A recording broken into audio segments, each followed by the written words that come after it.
Well, hey everyone, welcome to the Captain's Market online skirmish. We have 64 people who have registered. A few people are not showing up tonight, and that is what it is. But we do have a full house tonight. We're going to run 6 rounds and then go into a top 8. So we will be here for quite a long time. Rounds are going to be 30 minutes long. Players are going to be playing. It's going to be a great time. It's awesome to see some blitz decks going on and to see how the meta in that field is changing. And of course we have the Razor Reflex skirmish event play mats and all the prizes that will be going out to the contestants. Hope you enjoy it. We have Yazi all the way from Australia. If you go so I'll link his thing in the description, his Twitter. Yazi is a great YouTuber as well, one of my favorite Flesh and Blood YouTubers. And then Sean from Cardboard Dreams and Team Kitchen Fable will be kind of emceeing or doing the play-by-play for each of the games. I'll be behind the scenes running the card images and running the event. And then we also have Jim from Fabtcg Cards acting as our judge tonight in this event. It's going to be a bunch of fun. I'm going to try to throw in some videos and some other fun stuff, just like throwbacks from old YouTube videos in the intermissions and stuff like that, just to keep you entertained and keep you here watching. Make sure you're chatting it up in the comment section. Hope you're having a great day, whether you're on Twitter or Facebook or YouTube or Twitch. We're on all the platforms. We're trying to help this game, Flesh and Blood, grow to all these other platforms so that people can see how much fun it is. So hope you guys are having a great day. Enjoy the games, and hopefully we'll see you kind of in between things, and I'll have some time to pop in here depending on how the night goes. But thank you so much for being here. Don't forget to hit the like button, hit the subscribe button, make sure you're here for the ride, and we'll catch you here in a couple minutes for round 1 as we get everything set. And this video will probably kind of repeat so you can memorize all the things that I'm saying. And anyway, hope you guys have a great day and enjoy your night. Well, hey everyone, welcome to the Captain's Market online skirmish. We have 64 people who have registered. A few people are not showing up tonight, and that is what it is. But we do have a full house tonight. We're going to run 6 rounds and then go into a top 8. So we will be here for quite a long time. Rounds are going to be 30 minutes long. Players are going to be playing. It's going to be a great time. It's awesome to see some blitz decks going on and to see how the meta in that field is changing. And of course we have the Razor Reflex skirmish event play mats and all the prizes that will be going out to the contestants. Hope you enjoy it. We have Yazi all the way from Australia. If you go so I'll link his thing in the description, his Twitter. Yazi is a great YouTuber as well, one of my favorite Flesh and Blood YouTubers. And then Sean from Cardboard Dreams and Team Kitchen Fable will be kind of emceeing or doing the play-by-play for each of the games. I'll be behind the scenes running the card images and running the event. And then we also have Jim from Fabtcg Cards acting as our judge tonight in this event. It's going to be a bunch of fun. I'm going to try to throw in some videos and some other fun stuff, just like throwbacks from old YouTube videos in the intermissions and stuff like that, just to keep you entertained and keep you here watching. Make sure you're chatting it up in the comment section. Hope you're having a great day, whether you're on Twitter or Facebook or YouTube or Twitch. We're on all the platforms. We're trying to help this game, Flesh and Blood, grow to all these other platforms so that people can see how much fun it is. So hope you guys are having a great day. Enjoy the games, and hopefully we'll see you kind of in between things, and I'll have some time to pop in here depending on how the night goes. But thank you so much for being here. Don't forget to hit the like button, hit the subscribe button, make sure you're here for the ride, and we'll catch you here in a couple minutes for round 1 as we get everything set. And this video will probably kind of repeat so you can memorize all the things that I'm saying. And anyway, hope you guys have a great day and enjoy your night. Well, hey everyone, welcome to the Captain's Market online skirmish. We have 64 people who have registered. A few people are not showing up tonight, and that is what it is. But we do have a full house tonight. We're going to run 6 rounds and then go into a top. And the main reason why is because that mechanologist just completely took over the meta for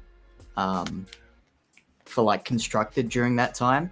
Yeah. And like Kano wasn't figured out properly, and like you had a lot of really, really strong decks. And I think it was like during like halfway through Monarch, I didn't play Constructed and I just played Blitz.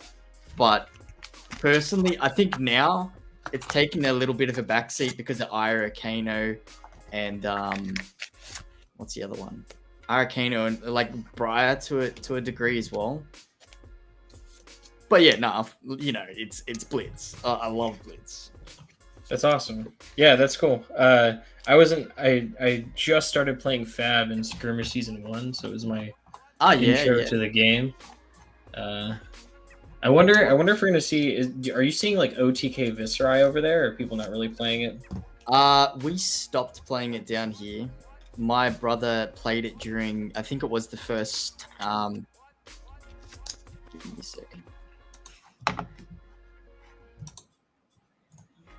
Yeah, no. I started playing it during the start. Wait, Louis. Tyler Broughton says him and Ryan Matheson from Team Kitchen Fable are playing on Table 3 and that we should stream that. Ryan's on Kano. Oh, I didn't realize. Ryan's been grinding the Kano. Oh, yeah. What are they running? What are they running? I'm gonna ask. Yeah. Whatever. He's playing Runeblade. Nah, he's playing Viserai. We can Viserai Katsu. I'm gonna pass here. I've seen partially because I've seen the two of them play this matchup about a dozen times. Let's hop to table 3, Yazi. Table 3. All right. Yes, sir. You guys. So you guys have we got?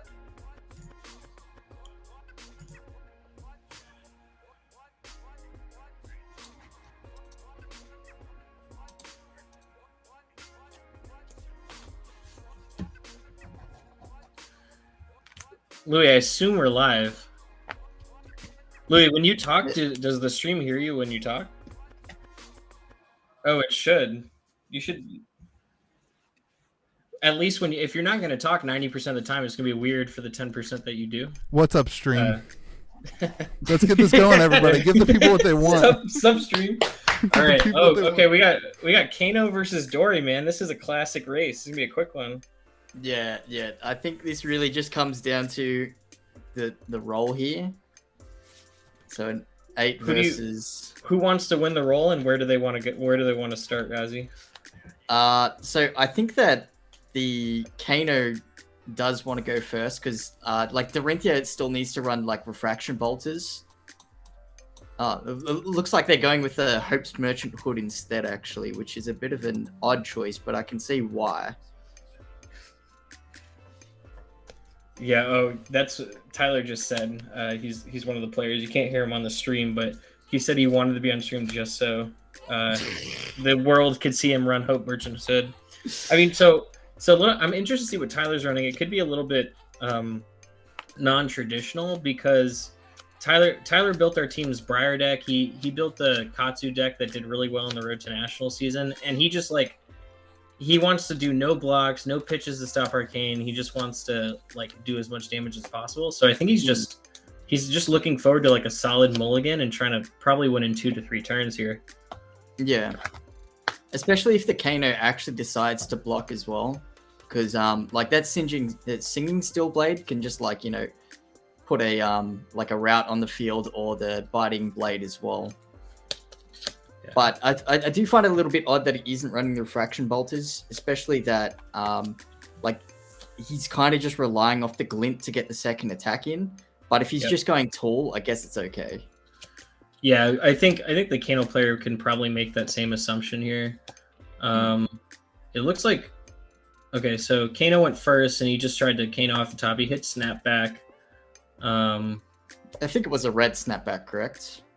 Yes, I think you're right. So Lesson Lava into snapback on turn 1 is going to be not too bad. If Lesson hits, he can search a Blazing Aether. Is that correct? You can, but I think he's just going to go for a chain here, right? Snapback. Okay. Oh, he does have 1 card left in hand. I didn't catch that. And what did you say he's going to be looking for? He's going to be looking for the Chain Lightning? No, another Lessons in Lava, so that he can now set up for his next turn as well. Okay, I understand. That's what I would do. But and it also gets rid of the Lessons in Lava from the deck as well. Yeah. Yeah, so you're saying just do some chip damage here. Oh, there we go. What was it? I didn't see it. I didn't catch it. Tamer Aetherwind. So he's going to be able to draw 2, or he can go with the... Oh, I like that. Yeah, that's pretty good.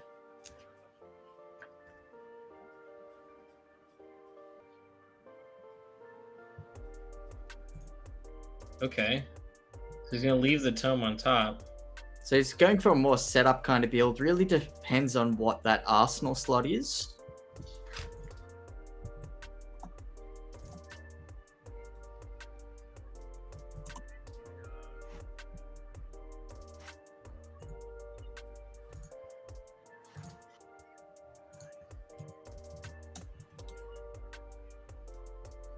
Louis, you gotta mute Baby Monarch.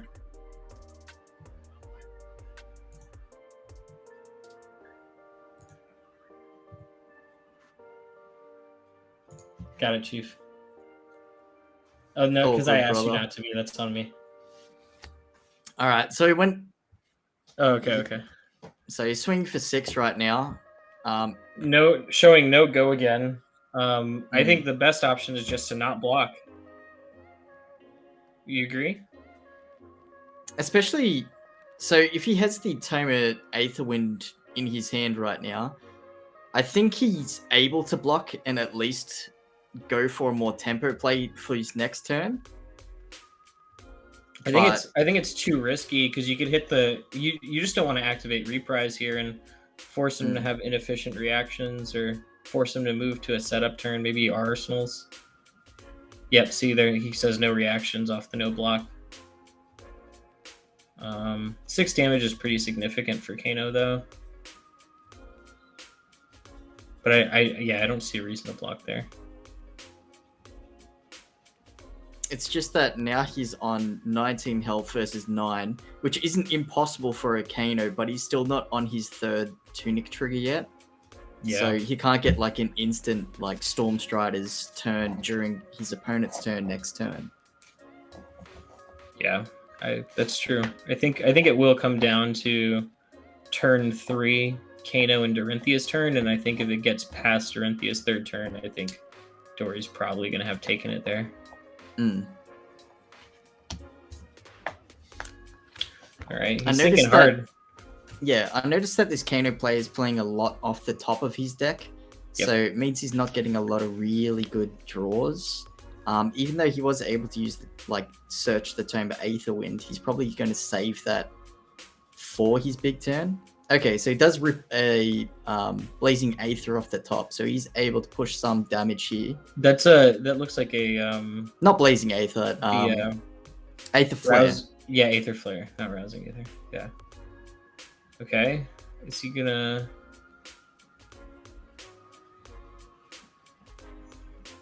Oh, he's doing it again. So yeah, just chasing the big dragon here.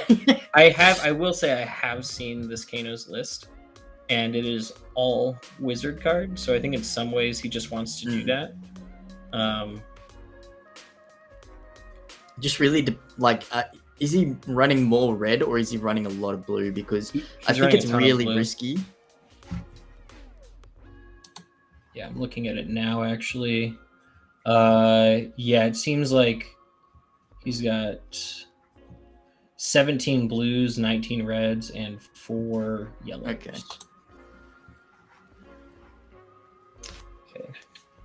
Were any of those yellows chain lightning by any chance, or is he? He has a single chain lightning and 2 sonic booms.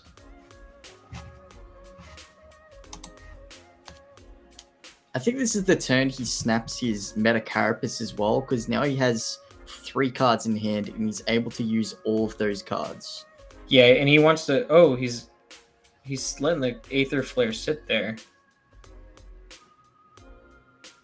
Maybe he's got something else he wants to attack with after.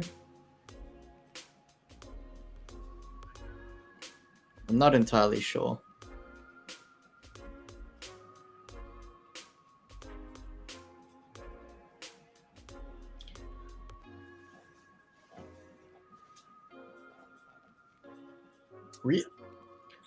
I mean, to be fair, I think this next Dory turn could be less impactful. You think it's gonna be game on a 4-card Dory hand with no refraction bolters? I think that's the one thing. That's the one thing that does it for me is like Kano has to block next turn, or he'll just get reacted to death. But I think the lack of refraction bolters makes it playable.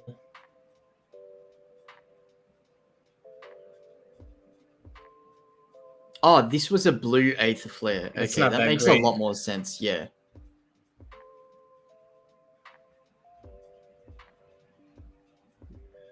I think that's really strong sequencing to make the Dorinthia have to like battle between playing a second card here and leave 2 floating like that. Yep, there's the pass. Yep, he just wanted to strip 2 cards.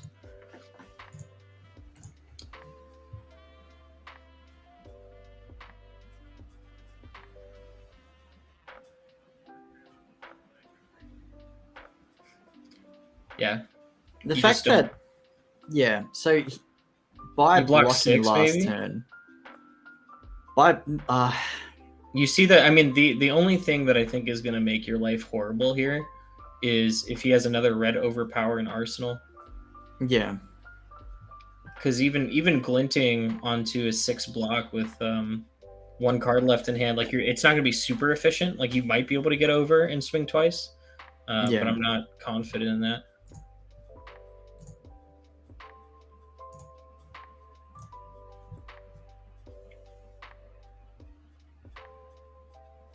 He can block for 6, but then he can also push the damage because he's still only on 16 health now, is it? Yeah, that's true. I mean, in the best case scenario for Dorinthia, I mean, Kano goes down to 2 on no blocks here, and that's a red overpower with no reprise. It's either block 6 or no blocks at all. Yep. Because it seems like one of them could be an Ironstone response because he pitched 1. And then the other card he just didn't use as well. So unless this is a card that costs a lot. Which in that case, it's a really inefficient play for Dory. Like if we see a red response come out, the other card's a dead card. It's an Arsenal card, I mean. Oh, he does have a reaction. Ooh, I didn't catch that. That was a... Oh, that was a judge call at the calling right there. What he could have done is crack the Hope's Merchant. Maybe you would have done that for 2 cards while he was defending. Yeah.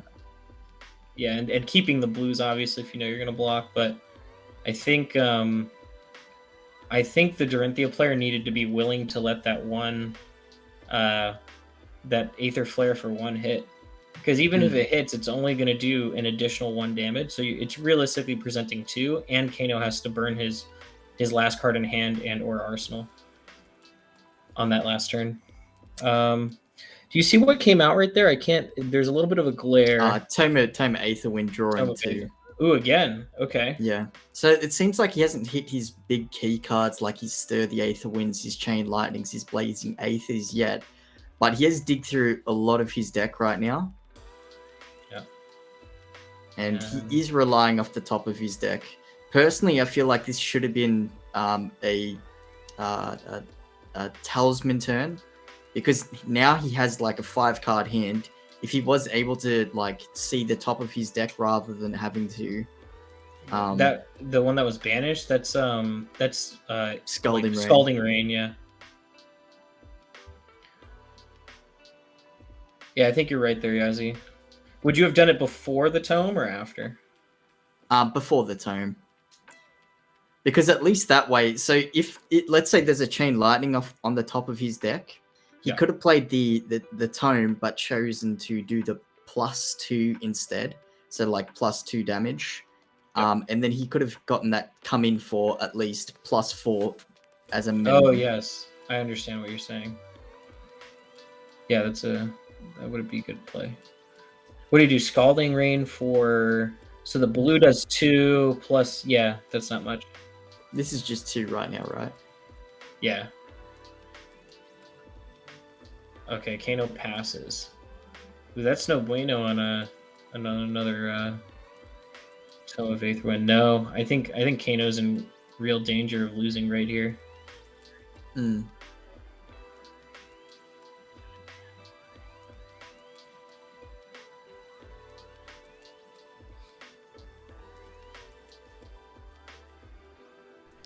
So we got the Dawnblade coming in here for 3. 2 in hand, 1 in arsenal. Louis got to do the He's not letting up commentator's too job. much. I think Kano. I mean, Dorinthia knows that Kano has to block here, because any reaction can just get him to 6, and he's just waiting on the reprise. Yeah, it's rough. Does Dorinthia have it? Go over. Okay.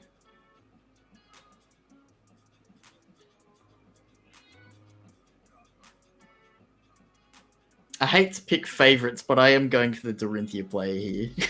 Like, why is that? Just the Kano, bro. Oh, he hits. Oh no, I think he already had the. I don't think he shuffled. I think he had the response. Yeah.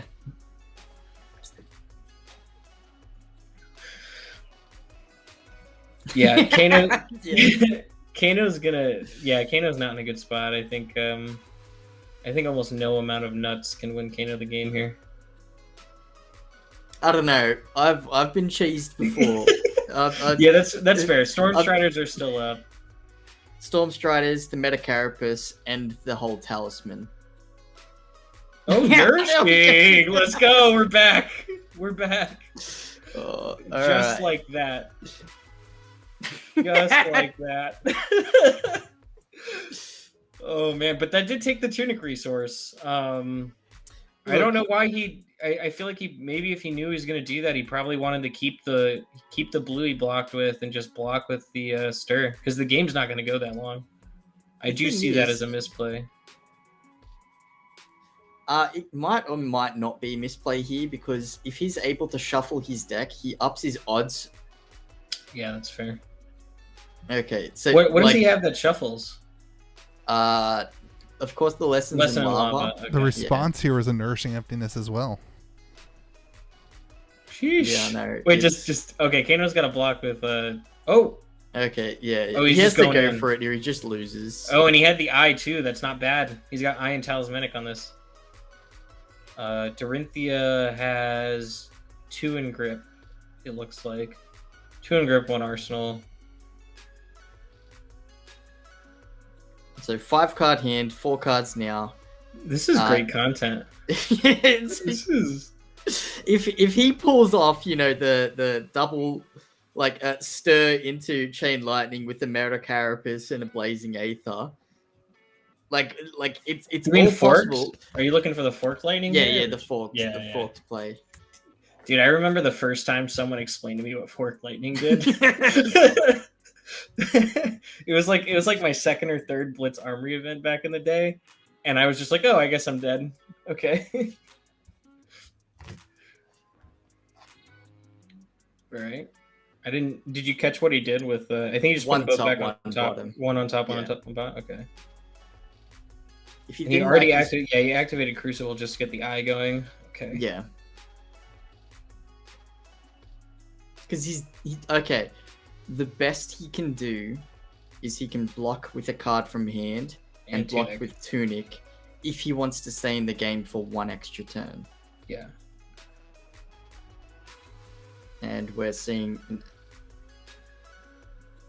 Is that in? I think it's in red, right? That is blue. Yeah. Wait. Oh, is it? That looks blue to me, but also.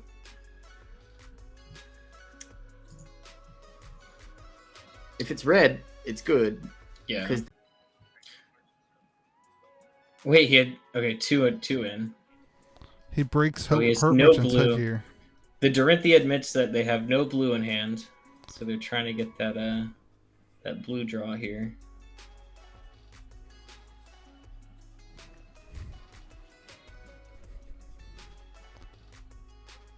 This Aether Spindle's coming in for 5, I believe.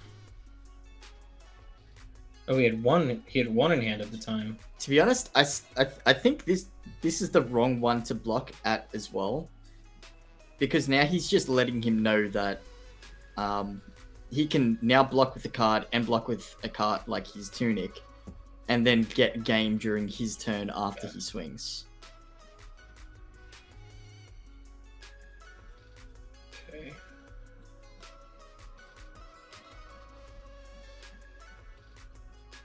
I mean, this whole game's been extremely close. Yeah, so there we go.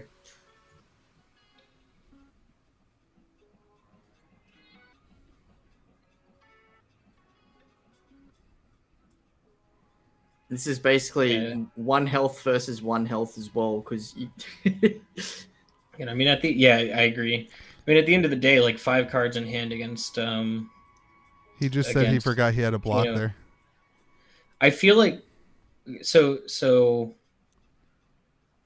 Dorinthia had a Singing Steel Blade, a card in Arsenal, and that Nourishing in hand, I think. Yeah, the Nourishing was the right play there. I was trying to think if I don't know what's in the Dorinthia's arsenal, obviously, but when you have that resource reaction in there. No, I've got a little bit more faith in this Dorinthia player. I'm sure he wouldn't do that. Tyler, if you watch this, just know I believe in you. Right. Oof.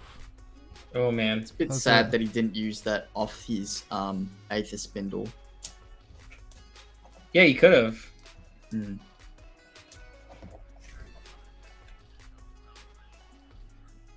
He didn't even need to play the Iron Song there, to be honest. He could have pitched the Iron Song and kept the Iron Song Determination, kept the Reprise 1 in hand. Well, he did have a 5-card draw, so maybe he's resigned to the fact that even just having 2. Well, no, you got 3 in hand.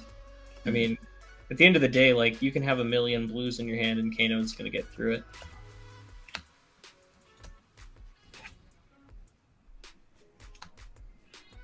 Oh, here we go. Here we go. This is it. Yeah, this is yeah. That's a nice flip right there. If he goes Sonic Boom into a Sonic Boom. Sonic Boom. I'm trying to think of how many cards. I wonder what's in Arsenal, but it could very realistically get into a forked here. I think Sonic Boom, roused fork is possible. I don't even think the forked wins him the game here, because he has 3 cards in hand, right? So at least he can block 3 of it, and his forked has to come in for 14 to get game on him. Oh, he pitches the second Sonic Boom. Yeah. Okay.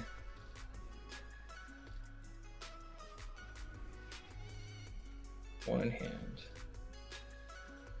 Why would he not Metacarpus here? Maybe being scared about. Yeah, I mean, maybe just he's being dead anyways. Yeah.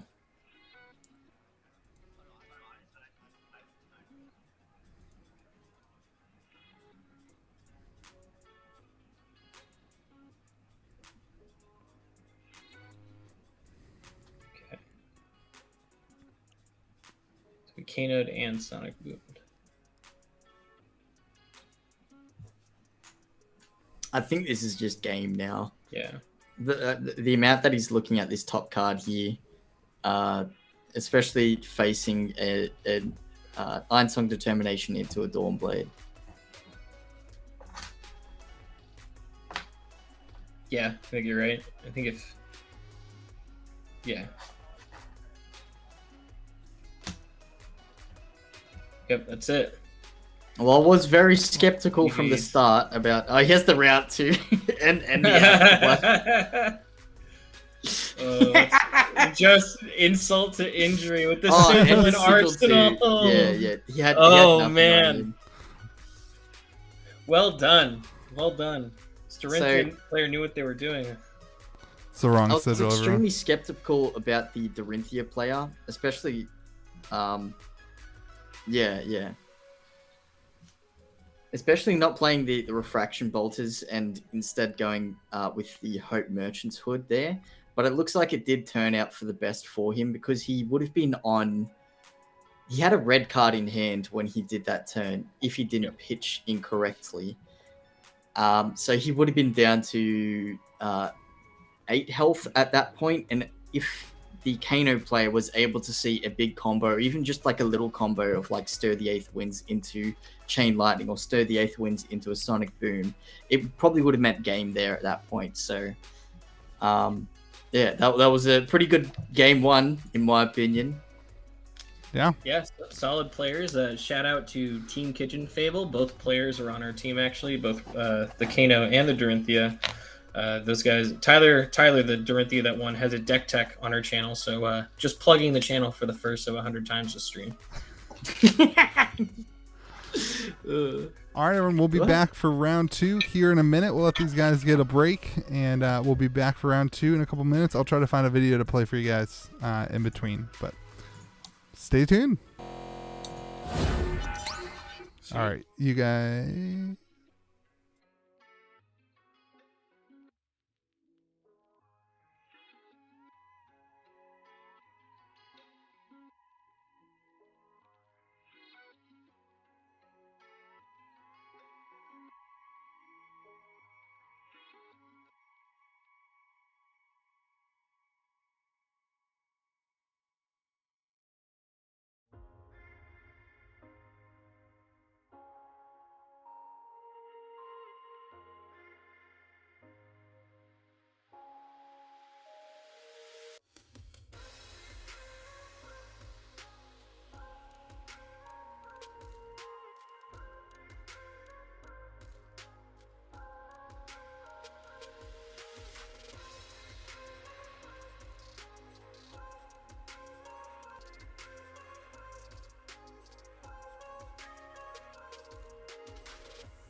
So stupid. So overrated. Please, just wait for more reprints.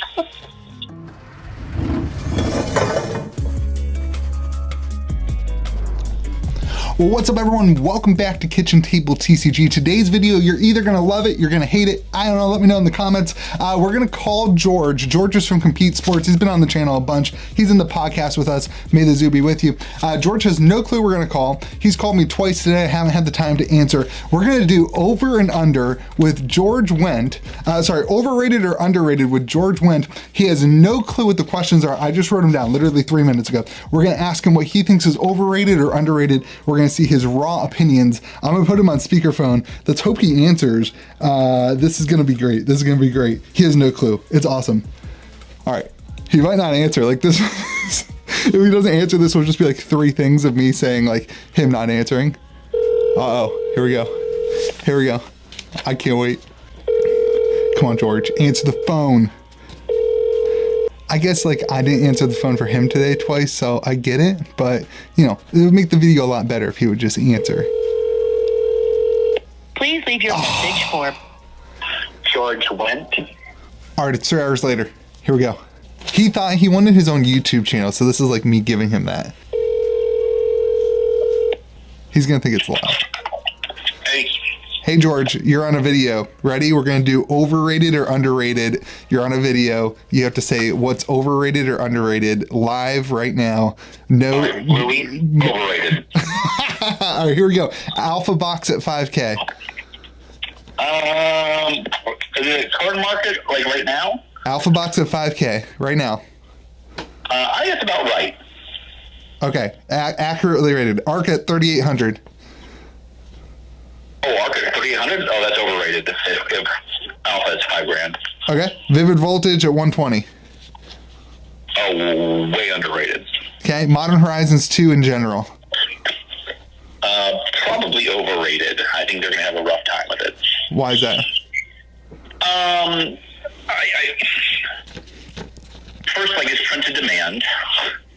Like, box prices are already falling pretty hard for Modern Horizons 2. All right, nobody cares about Magic. Monarch hype in March. Underrated. Not the 1K. You think it was underrated in March? No, it was overrated. I mean, like, it was overrated. It needs a home run majestic. It needs a home run generic. Yeah, but we didn't know that in March. We didn't know that it didn't have that in March. Okay, you say it's overrated. Wizards of the Coast stock. I have no idea. What's that? I have no clue. I don't know. Rudy's been talking about it. I figured it was interesting. No clue. Overrated. Overrated. Cold foil commons. I think they're accurately rated. They haven't had the dip that the regular cold foils have they? Yeah, I'm talking more about the WTR and ARC, so yeah. Yeah, I think they're properly rated at this point. Accurately rated? Yeah. Okay. Unlimited Command and Conquer at $100. So stupid. So overrated. Please, just wait for more reprints. So overrated. The Dungeons and Dragons set. Overrated. It's gonna not do as well as people think it's gonna do. Okay. The Calling USA. Oh, underrated. And it's even hyped and still underrated. Why is it underrated? This will have more impact on the market and the game than I think people realize. It is going to become basically the only competitive CCG in the world, right? I mean, like, what's the next most competitive CCG? Yu-Gi-Oh? Yeah, I like it. All right, James White's dress attire. James White is always underrated until he makes me direct. Then I can be more accurate in my ratings. All right, Heart of Feyendel at $40K at the end of the year. At the end of the year, I think we could have a rough couple. I think we could have a rough closing to the year. I think 35 is more likely than 40. So slightly slightly underrated, you're saying? Yeah. Or I guess it would be slightly overrated. Slightly overrated. Yeah. Okay. Friendship with Louis DeGeorge. Overrated. Thanks, buddy. I appreciate it. Most overrated. It's as overrated as the calling is underrated. Really the anti-calling of friends. You start reading their friendships as a percentage of the calling. George, do you have any clue you were about to do this? No. You were going to call me at 8. I thought I was going to be talking about my long day, and instead we're doing overrated, underrated, because my day was not long enough. In between, the video doesn't know this, but in between the first time I tried to call George and this time I tried to call George, I did talk to George on the phone, and my daughter pooped on the floor while I was talking to him on the phone. I said, emergency, I gotta go. She pooped on the floor, then you got that straight, then you apparently threw her goldfish on the ground, and she lost her mind. All right, buddy, I'll call you back in a little bit. Bye. All right, good luck.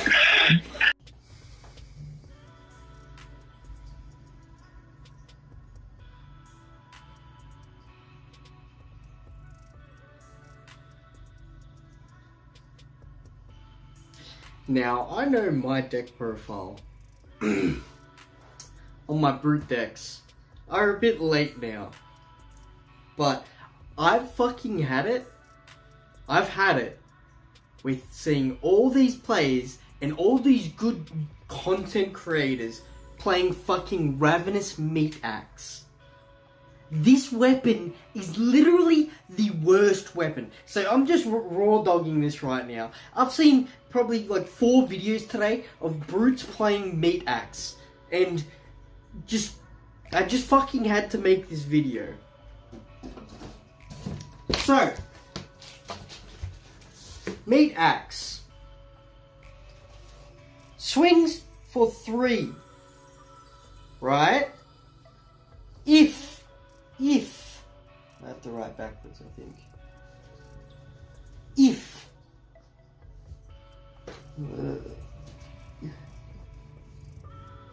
fuck it, I'll just I'll do it the other way. Editing Yazi can flip the video.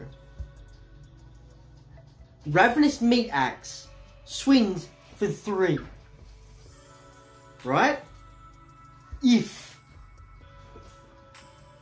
you discard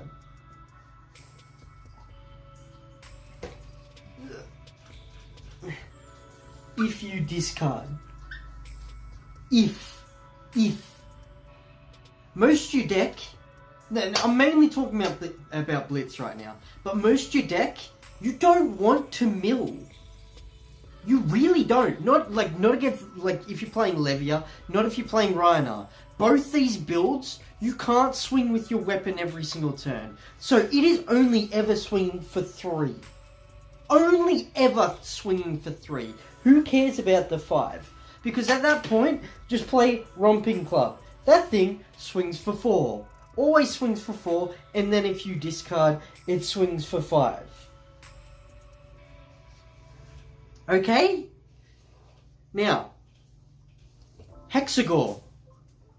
I don't know why people just haven't been playing this weapon. This way you're not going to have cards in your graveyard to banish.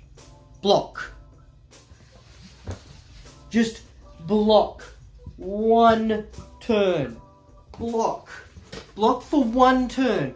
That's every card you're ever going to swing with Meat Axe. Every single fucking... All right, and we are back at table 1 here with Michael Olmstead and Hazia Latif. So, yeah, let's hop in and see how it's going.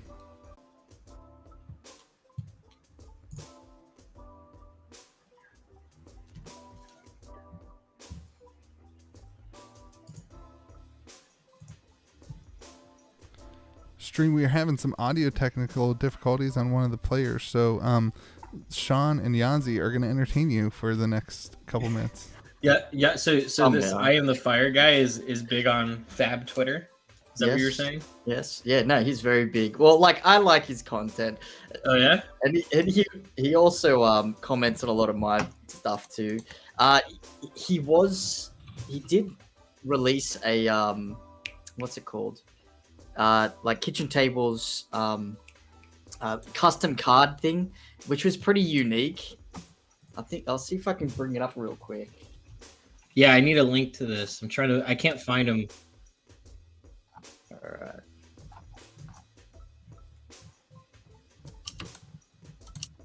I think it might take me too long to find if I actually start digging through. It'll be post game content. This will probably wrap post game content at this point. Yeah, 15 to 20.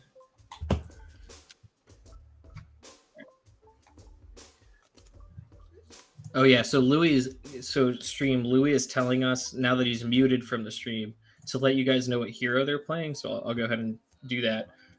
We got Briar versus Dorinthia. We've got Michael Umstead from Team Kitchen Fable on the Briar, and I Am the Fire, which Yazi, is that his Twitter handle? I hear he's big on Fab Twitter.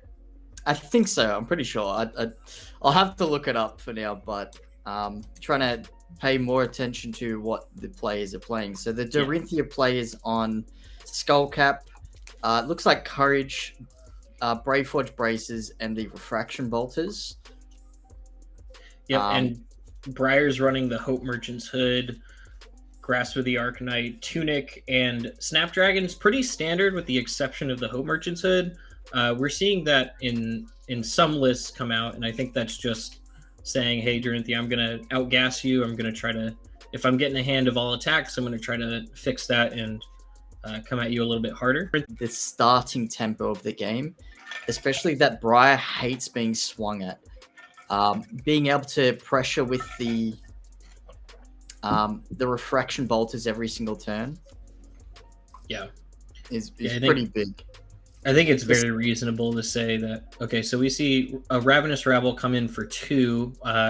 Michael did not hit yellow or red, he hit a blue, so it's coming in for 2, and it's being blocked by a Spoils of War. The fact that he's blocking with the Spoils of War right now really tells me that he probably has a really stacked hand, and that's probably the best one that he can block with. Yeah, I think you're right there. I think there's a definite tell. How funny would it be if we see like a Blue Warriors Valor come out next turn? All right, so forcing the Moonchant damage in.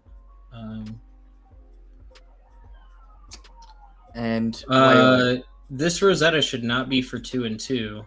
Yeah, no. I think he said 1 and 2. And I don't know why. I don't know what happened there. This is some EU gameplay here. No, it's fine. Let it run. Oh, is Michael gonna draw? Okay. Okay, so starting with the Warriors Valor in red, which says if it hits, Dawnblade is able to attack again. Dawnblade gains go again. Yeah, gains go again. So swing for 6, which is pretty big for Briar, right? Because Briar has to block with like either 2 6 attack cards, and then also has to play around Reprise as well. Yep. So he just has to take the damage here, in my opinion. Yeah, he's taking the 6, so we can almost guarantee with 1 floating still that we're gonna see a counter come on Dawnblade here. Yeah. I hope. Yeah, it seems like Briar's very confident. So we're on a second swing of Dawnblade for 3. If this hits, Dawnblade gets a counter, and that counter increases Dawnblade's damage until it fails to hit in a turn. Correct. And the reason I say that we're likely to see the counter is because we saw 2 actions be pitched and played by Dorinthia this turn, so there's a very high chance that there's a reaction in hand. Yeah. 100%. And even though it might seem like the wrong play, but not blocking here could be correct, unless it's an attack reaction that does something like that. Ooh. I don't know. If you're Dorinthia here, do you Arsenal that second Warriors Valor red versus Razoring? Yeah. Although Dorinthia pushed 12 damage on this turn and got a counter. That's not insignificant. Although I think we can expect to see at least, I'm going to say we're going to see 2 to 3 Embodiment of Earths on this next turn, depending on how Dorinthia blocks. Really not efficient to stop Arcane from here on. So things like Arcanic Crackle with Go Again, Arcanic Shockwave, those things will get some arcane damage through that will enable embodiment. Oh man. I almost feel like if you know you have to crack Hope Merchant's Hood, you want to be blocking, or you want to do it before you block. Because he's doing it on offense, right? So, yeah. I would want to know that my hand was going to be good enough to play offensively before taking 12 damage. Okay, so at the same time, he wasn't sure what he was going to do for his turn as well, so true. Yeah, that's fair. He was reacting to Dorinthia, trying to see if there's gonna be more damage pushed through. Which at this point now, unless he doesn't push back at least 10 damage minimum this turn, the Dorinthia player just has the entire game right now. Yep. Okay. They're coming out with a Scar for Scar with Go Again for 4, which usually isn't blocked because the Dorinthia player is in such a lead right now. Yeah. He could be blocking with his equipment on these attacks as well, but you probably wouldn't want to do it on the Scar for Scar because it doesn't have any great on-hit abilities. Yep, I agree. I think you want to wait to see something like a Snatch or even just like a Yellow Ball Lightning and justify the 2 block, but without Skullcap active, I'd be looking for the Snatch. Yeah, correct. Also seeing then, not forgetting to trigger the Embodiment of Earth as well, which you see a lot these days, so you can tell he at least he's a decent player. From Arsenal, that's, because he flipped that turn 1 on the Ravel, so. Yep. Yeah. So Plunder Run, of course, gives +1 in blue, and the next attack this turn that hits, you're able to draw a card. Definitely one of the cards that's hedging forward this meta right now. Some see it as a problem card. I see it as something that's necessary to keep back all the extremely late game decks. Yeah, I agree with that. I think that the pushes for ban plunder are not effective. But okay, so we're seeing an E-Strike come out for 5 go again. So it he should needs be to 6 go again. Yeah, because sorry. Yes, he did say 6. But the base power of E-Strike is gonna be 5 go again, and he had the bottom a card to pay for that. And I think go ahead. Go on. I was gonna say I think reasonably you can. And since this was from Arsenal, personally, I probably would have played this before the Scar because 5 is a lot less comfortable to block than 6. Yeah. But even so, I think if I'm Dorinthia, I can reasonably assume that there's an attack action behind this, because we're seeing that choice to go again. Oh, there we are, and there's the lightning press. In my opinion, I feel like going for the extra +2 damage would have been a lot smarter because he would have been able to just chuck his Snapdragon Scalers on and forcing another card to block as well. Especially knowing that he had the lightning press as well. Yeah. So this turn he pushed 4, 6, so 10 damage, and now he's coming in for 5. 2, we see 3, 6 block, and he dealt 13, so he put out 19 there. He presented 19 damage. Yeah. Yeah. Yazi was on point there. So I think Dorinthia has 2 cards in hand here, swinging with the Dawn Blade for 4.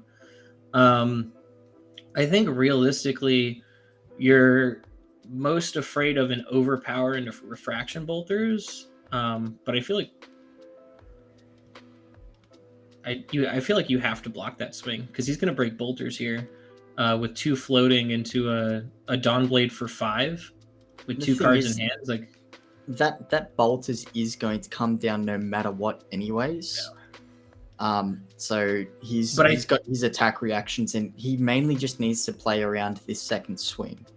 I feel like that's the Briar's only play right now is to kind of play around this second swing now. Yeah, I think from where I was standing, I think that the options that Dorinthia had to get go again, if you're over blocking and Glint is one of the 2 cards in hand, I'm still not sold that Dorinthia can get over that.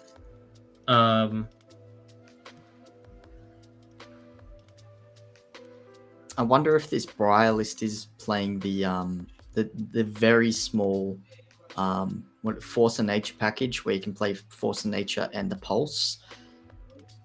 Because if I had to guess, I assume he probably built this based on Team Kitchen Fables, our Briar list.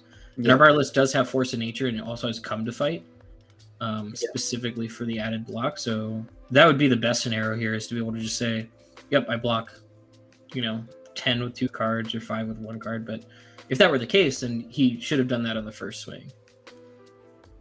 True. This is true. Yeah.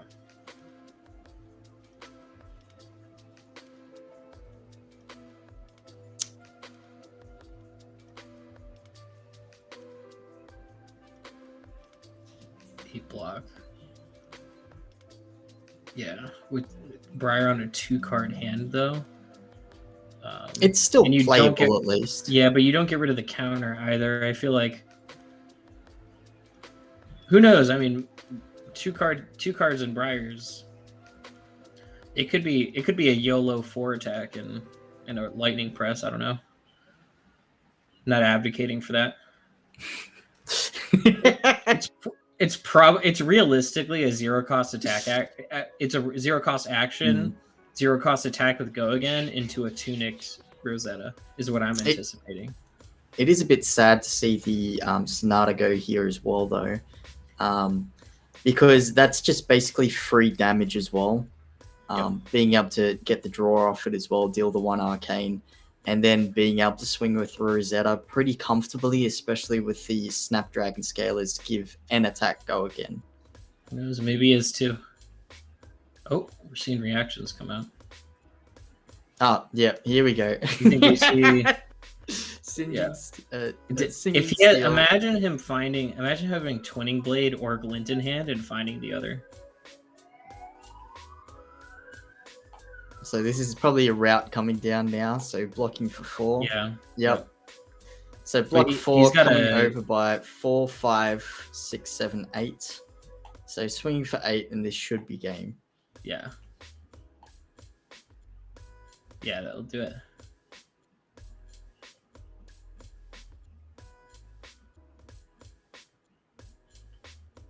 Oof. That's There a you turn go. 2 win. Yep. Yep. Man, a lot of Dorinthias today. A ton. Didn't really expect to see Dorinthia game 1 and game 2. And both, both winning both games. I'm not surprised, honestly. I think it was at least in the US, it was the most popular deck. Okay. Season 1 and 2, I think Tower Number 9 and Rob Seigel really just hammered it in. And I think a lot of people have forgotten how to play against Dorinthia. I saw Dorinthias in later rounds at the calling as well. They didn't go all the way up to the top tables, but if you got to like round 4 and 5, you were seeing undefeated Dorinthias, and I think it was mostly because people forgot how to block against it. And I think we're seeing that here in skirmish season, and it's just so oppressive, it's so efficient, and it's honestly a United States favorite, so I'm not surprised. I think we'll be seeing many Dorinthia games today. So that ends it for game 2. I'm guessing we're probably going to go to another quick break. Another Yazi video. You should do that. You should do that even when Yazi's not here. Just constantly cut to Yazi videos. All right, everyone, stick around. We'll be back in about 20 minutes for round 3, but we will cut to a couple videos here to entertain the people. Have a good one. Thank you. I'm gonna bounce around.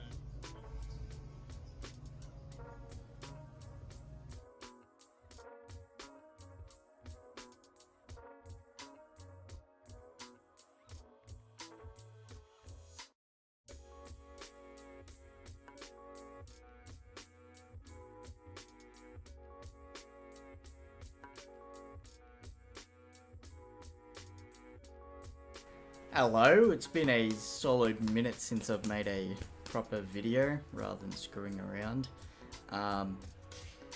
But yeah, I thought today I'd address the meta that we have right now and what I believe are the key underlying reasons why, well, of course everyone knows, Lightning Briar being able to basically steal the entire game.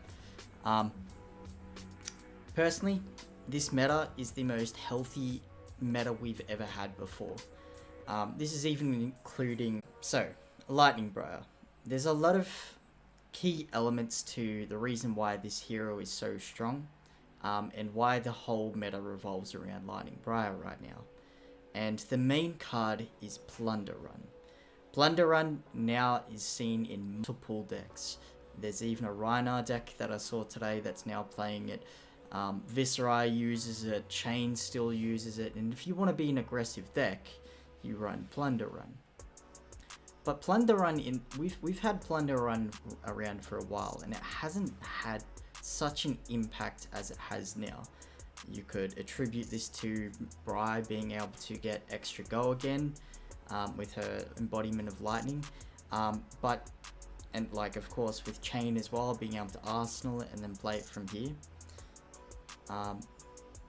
But yeah, you can get it for free by using it with Spellbound Creepers. Not free, but like you can get the extra draw with Spellbound Creepers. So simply by removing this card would potentially fix the meta. But the thing is, I don't think it's such a problem as what everyone keeps saying.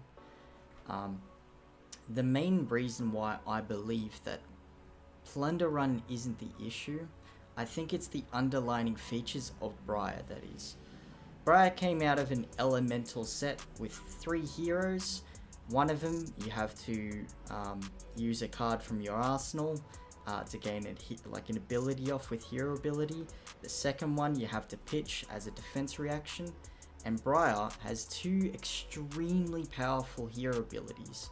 that have nothing to do with elemental or anything around the whole set. It's just a hero that has, if you hit, you get +1, if you play 2, gain to go again. And I really think there's a big design flaw around Briar. And as I was attributing it to before, if you don't block against a Briar, they get free advantage by drawing, they get the extra advantages off all their attacks, and then range decks and the big setup decks. And there's two other really big problems in this, what could be meta for the future, and one is Tome of Divinity Prism, because if you haven't been like a triple Tome of Divinity during the late game, you don't you don't understand. And the other one is Saber Bolton. So without Plunder Run being in the game, which I think is a key essential to this game, you can have two extremely oppressive decks, and even Leviathan as well. Leviathan is extremely powerful, especially with Hexagore. But the thing is, it's the one card Plunder Run, in my opinion, that's holding back these extremely powerful decks. So simply just by banning the card that makes aggro good, doesn't... One, Plunder Run goes, and then we have a really weird moment, and then all the really big, like, mid-game and really big lame decks start to take over the meta. And in my opinion, I think there really needs to be an aggro element to this game. There really needs to be. Oldhim is an amazing hero that kind of keeps it in check as much as they can. As much as it can, kind of same as like Rhinar and even Kano to some content. In my opinion, it's just Briar, and it's another ball that LSS has dropped again. And I really think the fix that they're going to do is do something to Plunder Run, and I don't want them to. I think it's a really good card for the game. We could go into the semantics and say maybe the first attack, if it hits, you gain the buff. But we're just going too convoluted. We're changing a whole card, where simply LSS just needs to sit down and actually test the heroes and the cards they make. This is a quick video. I do believe these decks are beatable. We see it every day. Why Briar was doing so well is because it was a completely new deck. Everyone was on the Earth build. Everyone was like still experimenting and all that. But yeah, don't ban Plunder Run. Just stop making overpowered Runeblade heroes, please. That's it for the video. Well, welcome everybody. Welcome to the first video I'm shooting in studio. We're calling it one day. I don't know. We're going to call it something funnier than that later. But we are, I have no computer. I have no internet. I have no phone stand. So my phone is like duct taped right now. I wish I could show you, but I can't. But I all day I've been thinking about something, and I love creating content for you. So we're going to talk about, I in the past have sold a video, my organizing my sealed product the other day, and somebody asked me, hey, why don't you have any sealed WTR? And the answer for that is that it's stored elsewhere because I use it for openings, and so it's not part of like my collection. But I have said on the channel I don't believe that unlimited is investable. But then I just started thinking about it, and because the supply seems to be pretty tight, I started thinking, well, what if it's just not printed as much? And then today I was able to get another foil Enlightened Strike. This is now my fourth foil Enlightened Strike. I just love the card. It's kind of a funny card for the channel. And I started thinking, are there any misprice of things? Is there anything that is undervalued right now that I could expose myself to a little bit, like, just in case something happens with Unlimited? And again, I don't think anything's going to happen to Unlimited, but if we see like, a year between print runs, if we see 6 months between print runs, I don't want to keep sealed boxes of Unlimited because I don't particularly believe in the investability of it, and it takes up a lot of room. but are there other things that might be investable to have some exposure to unlimited if something happens? So that's what this video is about. So then I started thinking, and I've thought this for a while, what is undervalued in unlimited? And so then I came up with something big, something really big. And honestly, I didn't want to share it because I don't know how I feel about it. And the reactions to it are going to be interesting, I think. I think there are going to be some people who don't believe me. But let's talk about it. So I'm gonna put it out there for you to think about, and for you to see, and for you to do whatever it is that your heart desires in this world. So these are the prices of last week's alpha prices. Obviously, I'm not doing market updates this week because of the moving situation, but you know, it makes it hard when you don't have a computer.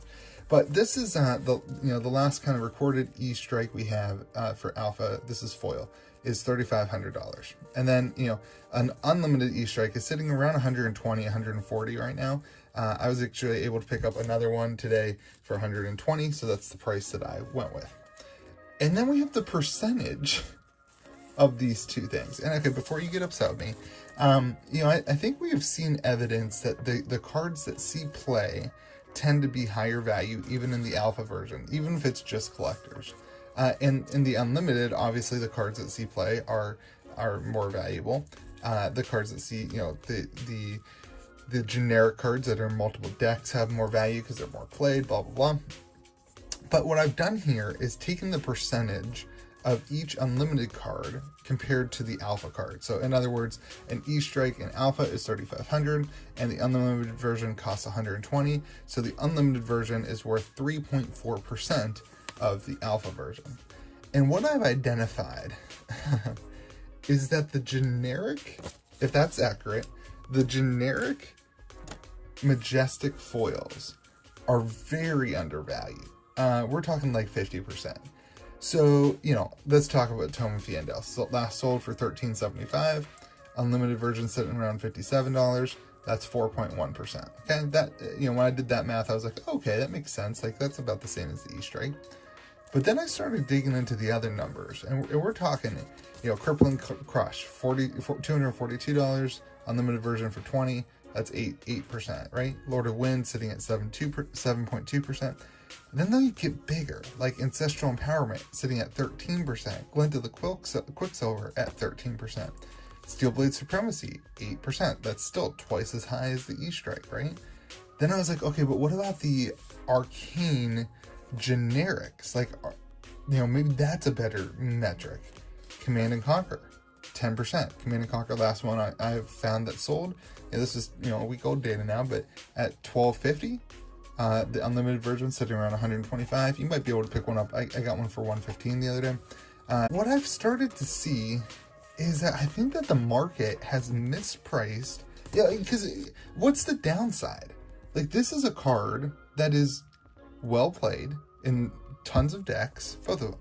They're played in tons of decks. There's really no downside to spending the money on them, other than if they overprint this. Right? If they overprint this and there's all of a sudden a flood of these onto the market, that means it's just overvalued. But if you believe in these prices, which, you know, go and try to find yourself an alpha E-strike for 3,500 and see what happens in the market. See if you actually land that, right? Go and try to find a Tome Fiendel for 13.75 because it's just not going to happen. By the way, I need a Tome Fiendel mat. So I don't know. What I've started to do is I don't want to keep sealed boxes. They take up a lot of room. I want to open them. I want to open them on the channel. I don't want to have to worry about it. But I do want some exposure in my life to the idea of what happens if. And I believe that these cards are great exposure to that because I can also still play with them. And like, I can't play with this. I mean, I guess I could, right? Like, you could crack it and play sealed. But like, I can't play with this brick. Whereas like, these can both be like an investment, I guess. It can be a collection, like the E-strike. There's a miscut one that I really want. I saw it the other day. It's like miscut to like right here. I really want it. but it can be a collection. It can be, but it can also be play. And I think that's an important factor whenever you're considering something like this is there another way that I could get value out of this? Let's say that they way overprint this, right? Is there another way that I can get value out here that matters? Am I onto something here? Is this just all stupid, right? Like, am I just like grasping at straws? Or is there a potential investment here? Is there a potential collectible here? Is there a potential gain to expose yourself to the idea of this? I think that there's something to say about saying, like, I'm gonna get 1 or 2 more Enlightened Strikes, right? Like, I'm gonna get 1 or 2 more sealed boxes, and yeah, I don't know. I don't want to just be super negative on Unlimited as an investment, because I do have, like, you know, as you've seen, like, I do have core Magic the Gathering, right? Like, I do have boxes of quote unquote print to demand, and that's what Unlimited is. It is print to demand. They have said that they will print it. Like, right now, even when we just had a print wave, I think it's undervalued. So, just a thought. I've been thinking about it all day, and I'll probably try to pick up 1 or 2 more copies of Enlightened Strike, because, you know what, like, I put them in my decks anyway, and I have 2 or 3 decks, and I don't want to have to move them from deck to deck. I really like this. Is like one of the coolest foils too. Like, check this out. We're gonna test out my new lights here too. Check this out. I mean, look at that foiling. Like, it's just really good. Like, the foiling is just so good. So anyway, let me know what you think in the comments. Let me know if I'm onto something or if I'm just crazy. Hey, hope you have a great day. Remember to be kind to those people around you. Well, welcome everybody. Welcome to the first video I am shooting in studio. We're calling it one day. I don't know. We're going to call it something funnier than that later. But we are, I have no computer. I have no internet. I have no phone stand. So my phone is like duct taped right now. I wish I could show you, but I can't.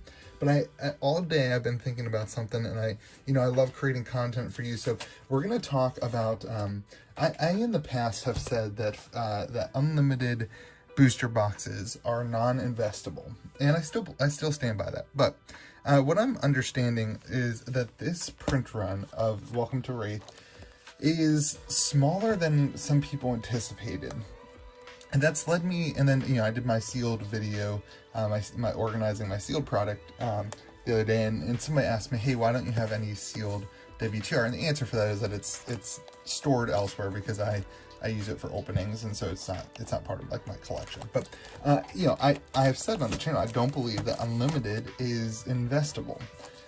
But then, you know, I just started thinking about it, and because the supply seems to be pretty tight, I started thinking, well, what if it's just not printed as much? And then today, I was able to get another foil Enlightened Strike. This is now my 4th foil Enlightened Strike. I just love the card. It's kind of a funny card for the channel. And I started thinking, what's up everyone? Welcome back to a video with me and my daughter's toy car.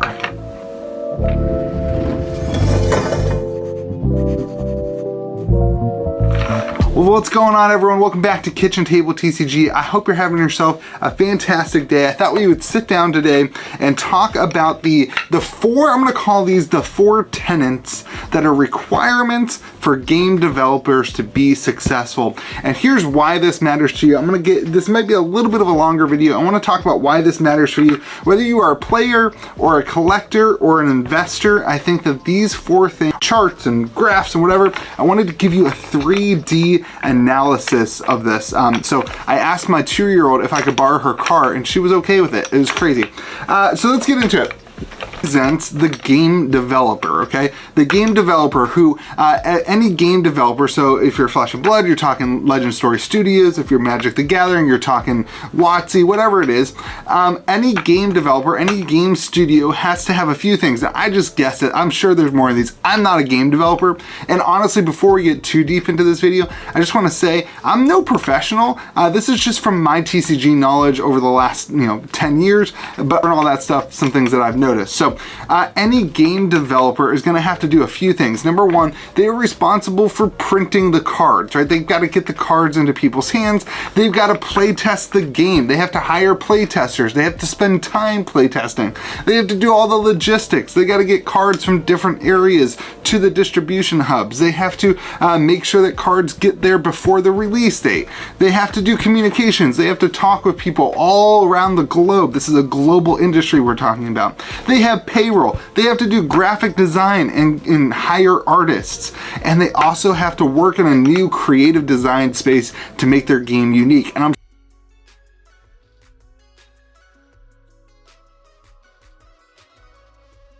Tournament of Magic today at Motel California. Magic the Gathering, the strategic card game where two players duel against each other by using their cards to cast spells and summon creatures. Today we brought together some of the best players from the Pro Tour 4, the MTV Invitational, presented by Magic the Gathering. Take it over. That's it. Justice got him on the run now. Who's he? That's Mark Justice. He just got back from that $1 Million Magic Pro Tour out in Paris. Over here. Who's that guy with the bandana? That's the Hammer, ex-arm wrestler. #1 wild man on the circuit and East Coast Magic phenom. Can't have that out here, Mark. When he's on the left coast, Hammer usually tears up the cards competition in Long Beach. Do they play a lot there? They have fun. We take no prisoners. I play there occasionally. I can show you the ropes sometime. Get it out of here. You're lucky man, Hammer. Congratulations. Better luck next time, Justice. Yes! Maybe I'll drop by, but maybe I can get Hammer to show me the ropes.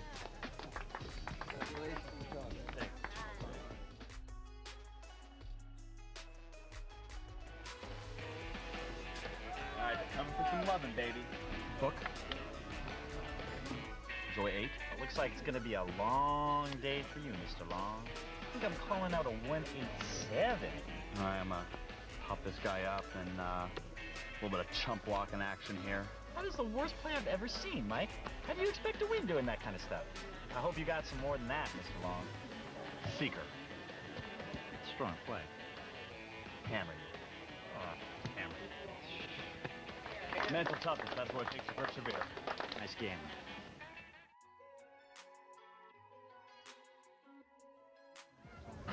Enjoy 2? Okay, no problem.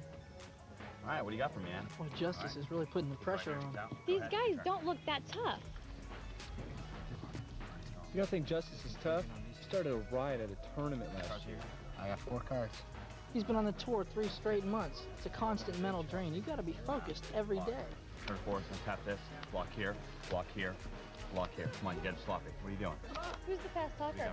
That's Mike. He starts playing as fast as he can once he sees a weakness. Flip it. Call. Call it. That's pretty serious. Well, this is their livelihood. If they don't win, they don't eat. See the guy watching? That's Hammer. His opponents say he's psychic. He watches for patterns that people fall into. By the time he plays you, he knows what you're thinking and what you're going to do better than you do. Bolt you, seeker you, hammer. Exile. So you don't think we're tough, huh? A lot of cards, Hammer, but I think it's right about time for a G-Hound. Oh, and it's coming for ya. What's a G-Hound? That's a lava hound. It's a creature. Hacker uses it to attack the opponent. Exile that action? What's he doing? He just played an Exile. That's a spell. You attack and defend with spells and creatures until somebody breaks through. So that puts you at 7? So did he break through?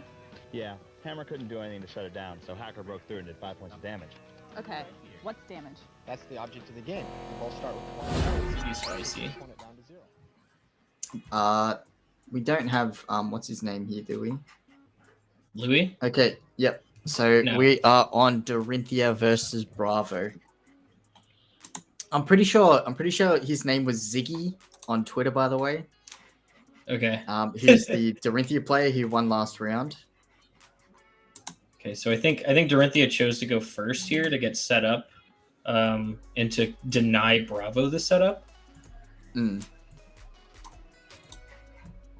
So Goliath Gauntlet. Oh, he is on the Mage Master boot, so he's probably playing Tome of Fyendal to get the extra momentum, especially against the Dorinthia. Like that one extra card can mean a lot, especially if they are on a more aggressive build with like Zealous Belting too. So we're going straight into it. We've got a Dawnblade coming in for 3.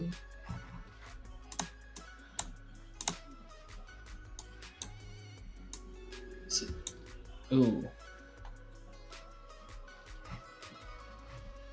Stroke comes out. I assume Bravo might have a D-React. Or a very good hand. Or a very good hand. If not, usually on the first attack, I usually block 9. Because they are able to just whop in that extra damage. Okay, I think hopefully we see a staunch. No reacts. No. Taking 6 off the bat. You gotta at least hedge. I think you at least have to hedge with the 6 block. I agree on the 9 block with nothing active, but wait, bleeding. Wait, bleeding not. Wait, what? Wait. Shouldn't have been 9. Yeah, he should be at 14. Hopefully they pick it up. Yeah. Okay, so he's gonna dominate the Crippling Crush. It's I mean, because Dorinthia just has a Alpha ton Blood. of armor and does not care. Yep, that's 5 block already. He's saving the Skull Cap. I assume we see a block or a defense reaction or something. Unless he said wait. I still don't know if I like this play here as well. You're talking about the crippling? Yeah, the Crippling Crush. I feel like the Crippling Crush is a lot better when it's a bit more of a tempo play rather than just straight off the top of your hand without being able to arsenal a card. Yep, I agree. I think he could have easily just avoided damage turn 1, set up Anathos for 6, got the crippling in arsenal, and just done the same thing. Yeah. With significantly more reliability. He still has his equipment though, which isn't. Yeah, I mean, which means he's still in the game, and he does have his Skull Cap active. So we've got a Warrior's Valor coming down. Of course, if the next weapon attack hits, it gains go again.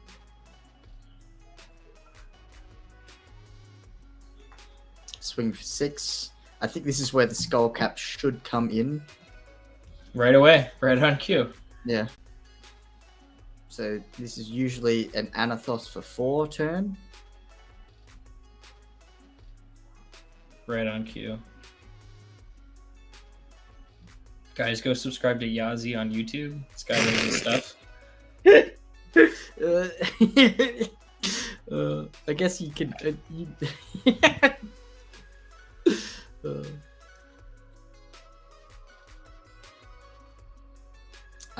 And in my opinion, the Dorinthia player should not block here. Because if the Dorinthia player blocks here, then right on cue. If the Dorinthia player decides to block here, that means he probably won't be seeing a dominated effect by Bravo in the late game, because now he's able to force more damage, and usually the dominated effect of Bravo is if they have an extra card. Yep. Okay, so he blocked with armor. He blocked with his Crater Fist and Skull Cap for 3, forcing a reaction to come out. Yep. I think with this kind of block, I think he's got a reaction either in hand or in arsenal, likely hand, and I think he just doesn't want to trigger reprise before he has to add more defense to the chain. Exactly. And it looks like this is the turn that the Refraction Bolt is maybe put down as well. Yeah, or an inefficient glint, God forbid. Yeah. But I don't think he needs to do that. So this is just going to give it the +1 so it can hit. A bit unfortunate, which means reads that his hand might be a little bit lackluster. I mean, he could be forcing inefficient blocks, breaking bolters, and then just because he does get to go get an attack. Oh no, there's no reprise. You're right. Yeah. Correct. Yeah, it could be forcing inefficiency.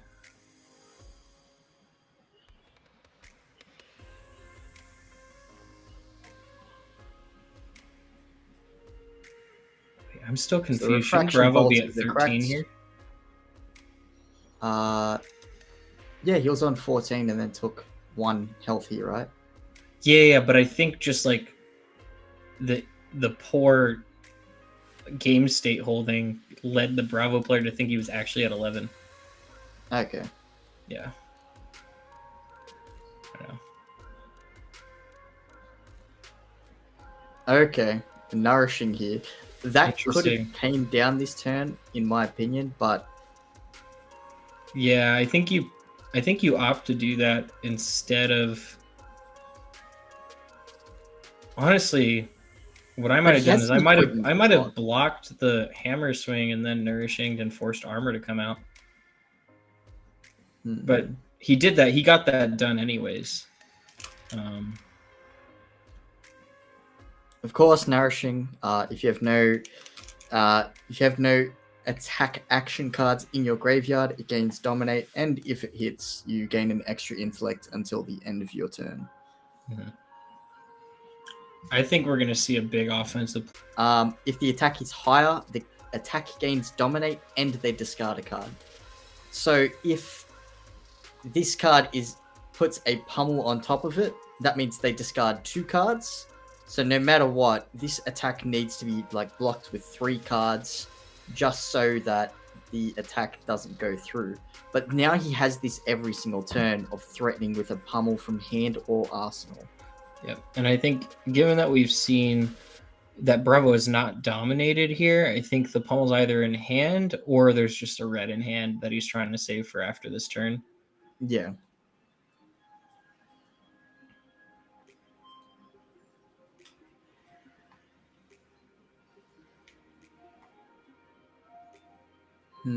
I think if I'm Dorinthia, I just give my hand here. I think if he gives his hand here, yeah, go on. Because the reason I say that is because I'm definitely not giving my armor here because I'd rather save that for a crush effect, or just a dominate turn in general. Yeah, I'm very happy to just overblock and wait this one out. Because let's say he does have a pummel and he has another card in hand, right? There's a good chance that that's inefficient for him to even have, and you have a high likelihood of Bravo just having a dead hand next turn.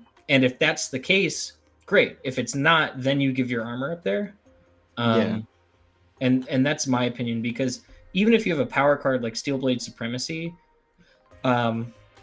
in hand, you're gonna have to block with 2 from hand and armor, and you're just not gonna be efficient with it. So I think you just dump hand. At the end of the day, he still does play the Steelblade Shunt, which he might need to set up for a later turn as well. Yep. Yeah, I think you are correct though. Just dropping your hand in the momentum for like 1 or 2 turns. Okay, you give some armor. Okay, so Dorinthia is going to. So we need to see 3 cards come out, because we're only seeing 2 block. A regular action is only going to block for 3 more, so we need to either see an action card, and then assume he has a sink in Arsenal is really what Dorinthia would be running. And it seems like the life totals are 9 to Bravo is 9 and Dorinthia has 6. I think giving Bravo the ability to Arsenal card after all of that is I think at this point Bravo, I guess, but nothing spicy.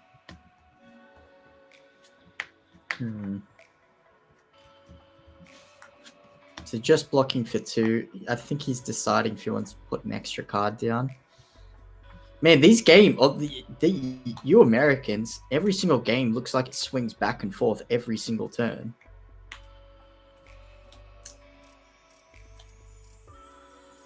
What does that mean? I'm giving a compliment. Yeah, to no, you but I don't guys. know what it means. I just I don't know. I have no context on that. I'm actually not thinking that it's an insult at all. I just don't know what it means. Like, feels like usually most players can tell if the game's going to be won by one way or the other. Yep. But like every single turn, it feels like I'm second guessing on the way that these. which is what Bravo's just done, is he has defense reactions ready, and he's anticipating what reactions are going to be played tall here. I think he just wants to stop the damage exactly. Yep. Here comes the overpower. Pretty sure it's +4, correct? Yeah. And then a reprise for +3. Yeah. I think if Bravo has a reaction in hand, he can just play it. The only punishment here is a glint in Arsenal. And even then, there's very minor punishment. But Bravo's chosen not to block any further. Yeah, I think Bravo's just got the nuts here, and he's gonna swing big.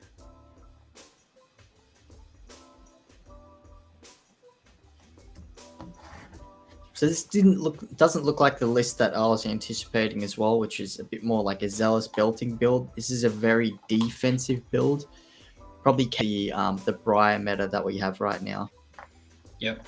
When he does attack, it's disruptive and efficient with something like Thump Pummel. So here he is kind of gain the extra buff off the pummel as well. I think he's got. So unless this is a blue pummel, this is probably. He said no reacts. What does he have? He's pitched a sigil. Does he have oh, I thought he said no reacts. He's pumping it to 9, and I think maybe his third card's a sigil.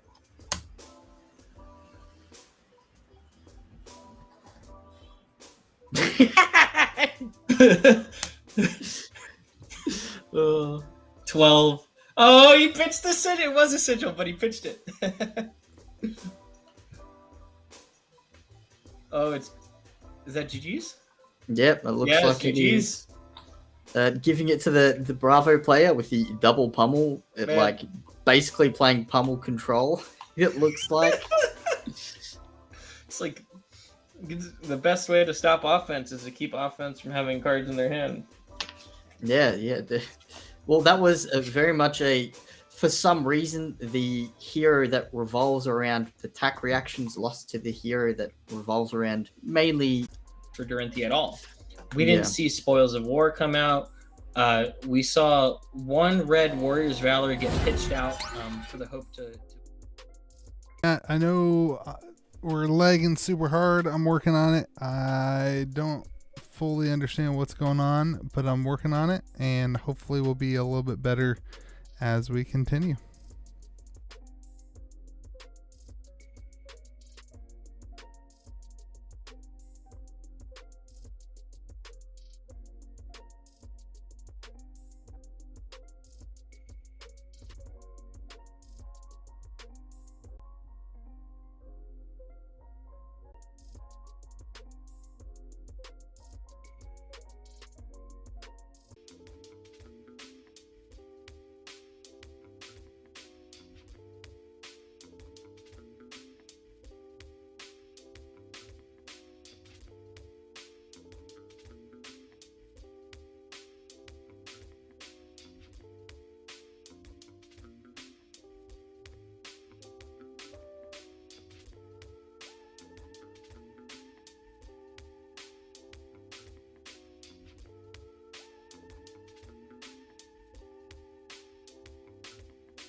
All right, guys, I think I fixed the stream, so I'm working on it. We should be good now. I reset my internet and it seems to be way better.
And we're back for the Yazi, you need to fourth come match. to table 1, Chief.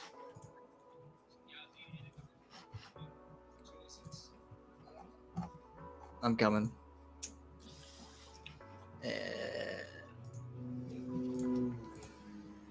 Oh, shoot, you hear that?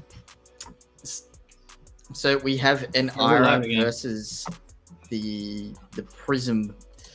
Of course, Ira opting out for the double Kadachi rather than going into the Kadachi and Needle.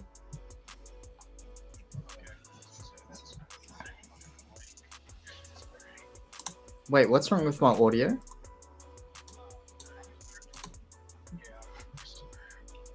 Okay, so it seems like Derek Peters is opting to go first as Prism here. I think this could be a misplay here, because if he is on the Aura build, correct, then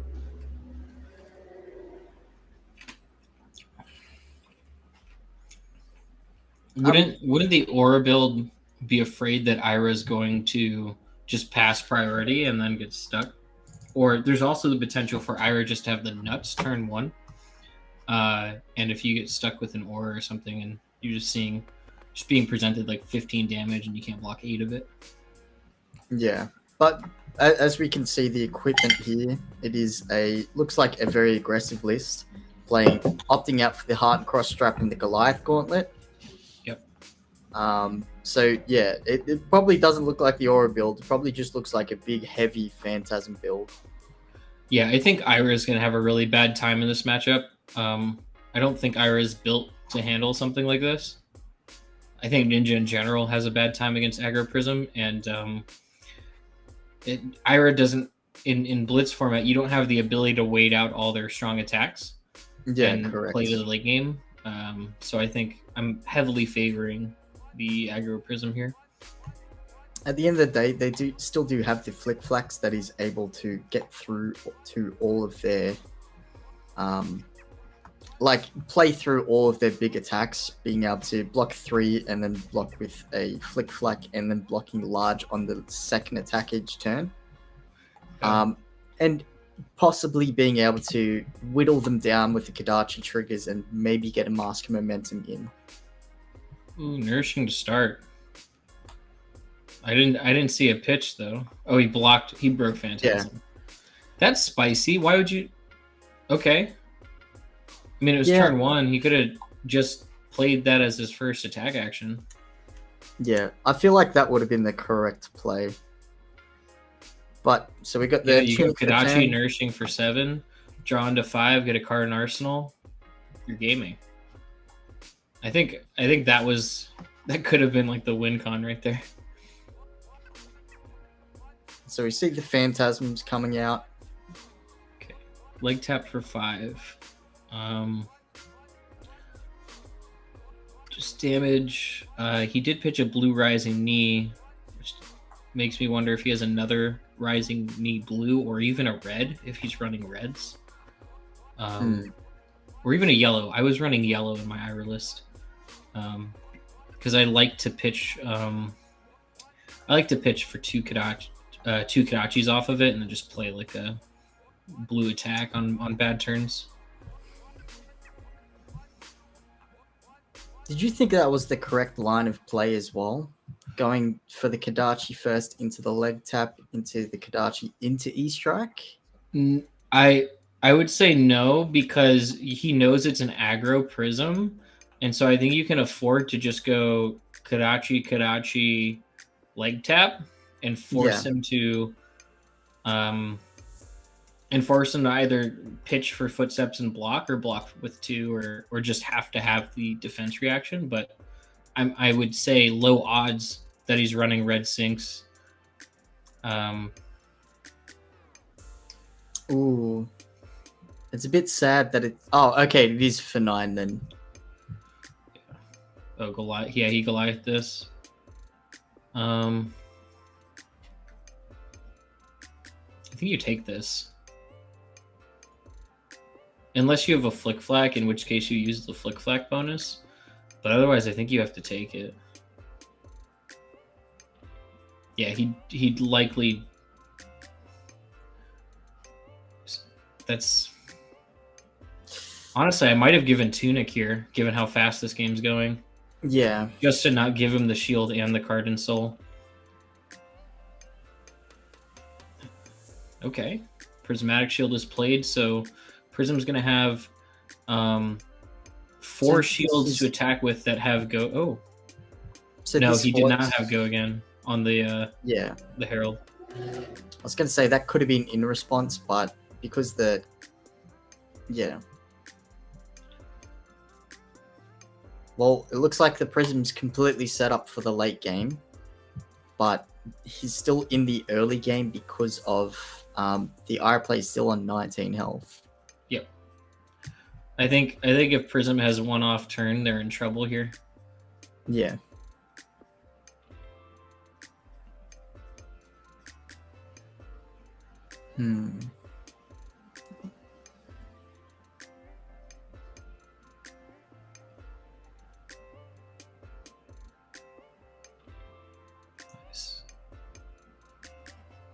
Crane Dance does not have go again currently, does it? No, and there's no reason for him to do that because he would never. He has nothing in hand. No reason to break snaps. Yeah, the thing about the Crane Dance combo on Ira that is always feels bad is you have to draw into it to get the fine center. It's realistically just pitch value and offense. Sometimes. I don't play a lot of Ira into Prism, but do you usually try and get the fine center? Or do you... never. You would never do it in this matchup. It's just too tall. Like, sure, you can cut off the break points on red heralds, but that's so few and far between that you're better off just trying to, like, you can't save for it. You're not Katsu. If you were Katsu, you could consider it, but especially if you see a lot of spectral shields out, because that is just, or if you're expecting a lot of spectral shields, because you wouldn't be able to get the fine center if they had them. But it's generally just too hard to get it off. So it's like a non-factor. Yeah, go ahead. Looks like the Prism's in a very good position right now too. 2 cards in hand, 1 card in arsenal. Has the spectral shield out as well, and able to create another one as well. This attack does have go again, and unless the Ira player has a 6 attack here, it looks like he'll lose complete tempo if he's forced to block this turn. Yeah. And leading with the Herald of Protection as well, it says, if you don't block this, I'm going to deal another extra 1 damage to you each turn, or be able to block 1 extra damage each turn. Yeah, I think the only, assuming that the next attack isn't an Erudition. Oh, we see the mask come out. I was just about blue to bring flick up flag. Yeah, we see a blue flick flag come. Yep.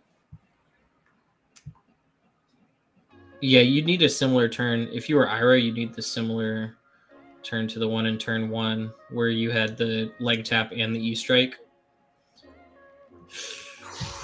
That's brutal, man. I think you give Tunic and a combo card, but even then, it's taking 6.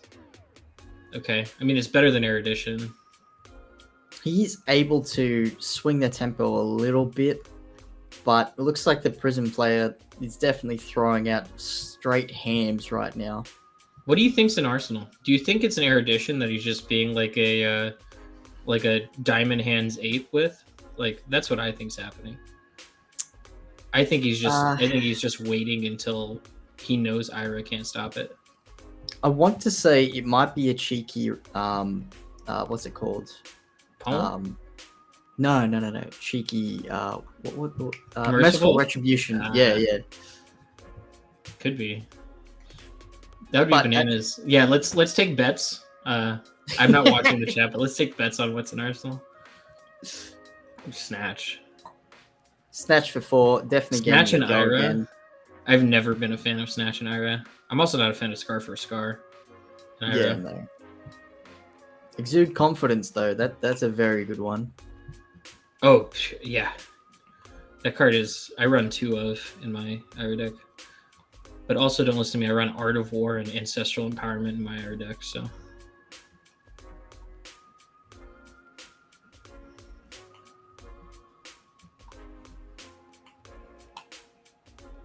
So is this just going to be a Kodachi? No, just single Kodachi and an Arsenal, I think. You think he Kodachi'd off of Tunic. Wait, what? No, he's got to... What? He's got to have like a 0-cost attack here. Wait, yeah, he doesn't have go again on the Kodachi. He didn't pitch. Yeah.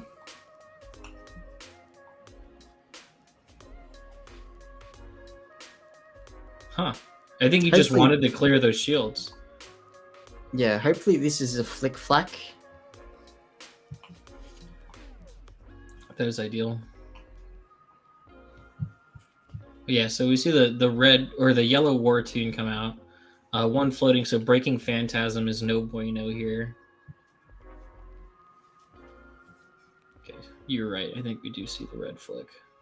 Oh, red sync. Red sync. Yeah, so he does have syncs. He has at least one sync. Personally, if I'm running Ira into Prism, I hope that my list has one red unmovable, because you can just stop a 7 breakpoint out of hand. And the Prism player is ending turn here, so I think I am still leaning towards that Arsenal card is a bit of a cheeky tech rather than a like an attack. Yeah.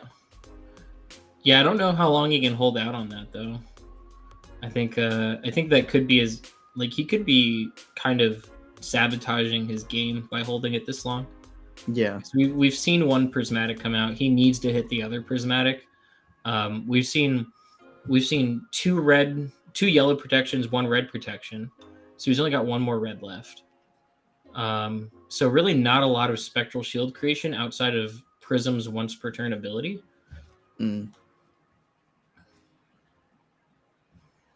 The other thing with Prism as well, Prism does more rely on 4-card hands over Ira, while Ira can just rely on 3-card hands to get into the late game. Yep. So, go ahead. I was going to say, so it seems like every single turn, the Prism is losing a lot of momentum here.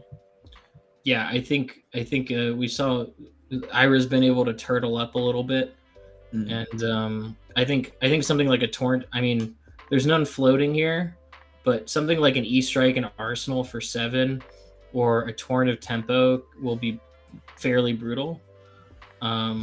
We see a Prismatic Shield. Yep, the E-Strike 7 is the brutal part here.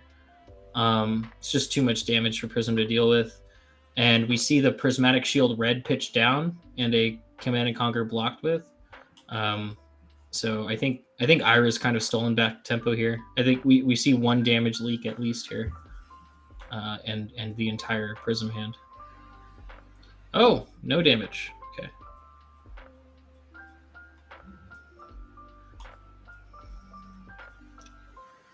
Yep. I think and that seems like... Go ahead. I was going to say, and that seems like that's the entire tempo shift right now.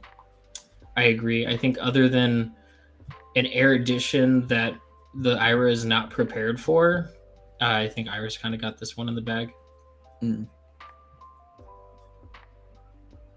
I'd say now he has a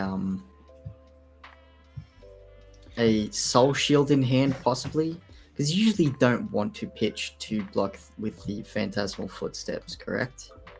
I wouldn't do that if I were this Prism. I think you just have to accept the Kodachi, because I don't know what his late game plan is going to be, but he's not going to be able to do it. Ira's just going to have too much consistent gas. But I think the only other thing I can think of is if he lives this turn and he makes a shield at the end of this. But he also just ate a leg tap for 5, so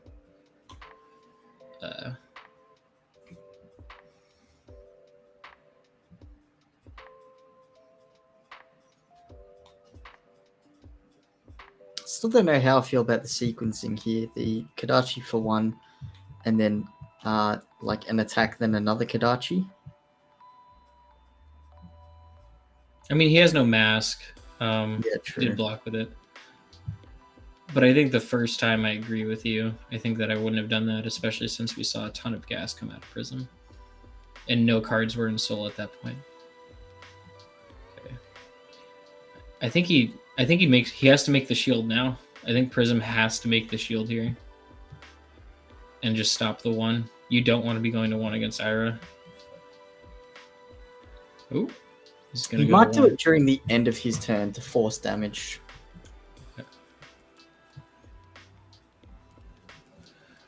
Yeah, that's pretty Well, it's good. not going to hit, so it's never going to have a go again. Nah. It almost never gets that, man, in Blitz.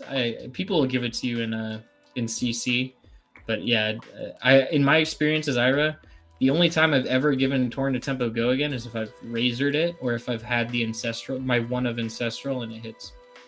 Ooh, Tome of Findall. All right, yeah, and so as I thought, the shield at the end of the turn. It's only going to be swinging for 1, but this honestly feels like it is very now one-sided. Unless... I mean, if Ira drew into all defense reactions, then Prism's in a good spot. But we've seen things like Scarf for a Scar and Snatch on this Ira, so I'm doubtful that this Ira is not going to be able to swing back hard. Yeah.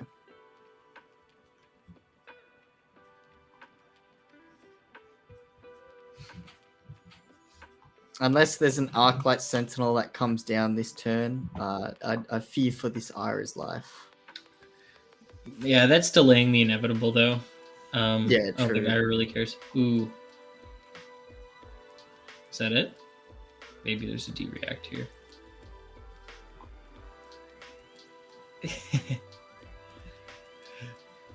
Okay, so the Soul Shield. That's pretty good. That's 2 cards out of Ira. And that something in the Soul. second Kadachi can be blocked with both of the Soul Shields here. There's no way he has another Razor Reflex too, so he's a little bit safe to just like take this here. No, I think he wants to keep the shields, and he wants to see if Ira has like a weak attack here. Because if he does, he just blocks it and then he pings and waits it out. Yep, there you go. Perfect. He should eat this, and if he has a yellow, he should make another one and ping for 2. Yep. But we do see an arsenal, so I'm going to assume that this is a no arsenal.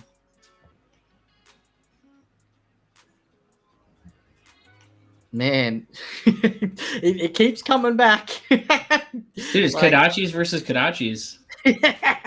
Yeah. Dude, this has to be a Merciful Retribution. Yeah. You're right. It definitely 100%. This man is holding out. If he wins on this game plan with the way it's been going, it's big.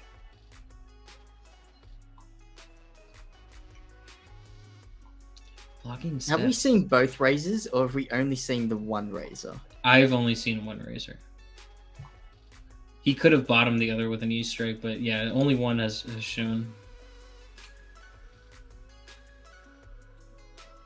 The fact that he's still pitching to block with the Phantasmals here still always does say to me that he is trying to threaten the fact that he might have Soul Shield.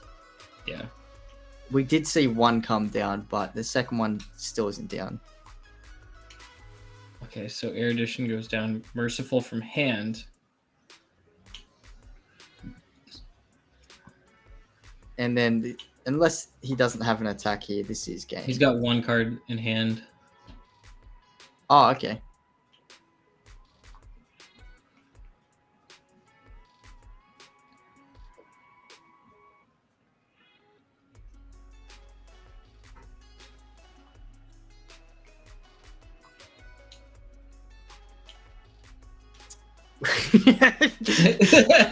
Yeah, he probably doesn't have good, like, oh, Pounding Gale for 5 is big. I think he wins here. Oh, he's checking the arsenal. Wait. Yeah, that's it. That's it.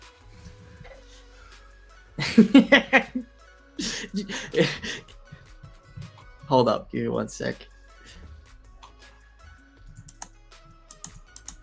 What was the arsenal there? Was it the Merciful Retribution?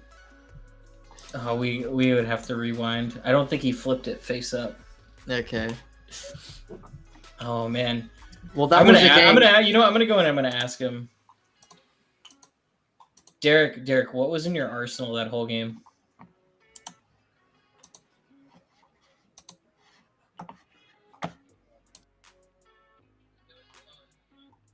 What was it?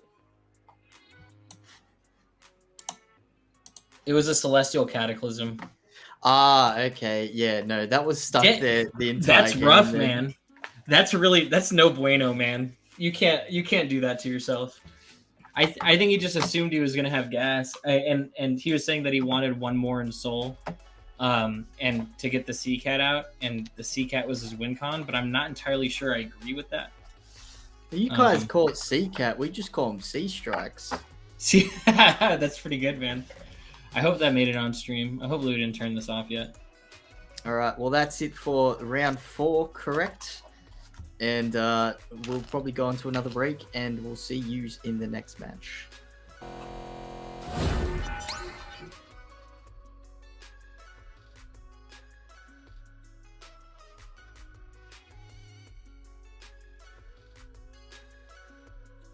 What's up, everyone? Welcome back to a video with me and my daughter's toy car.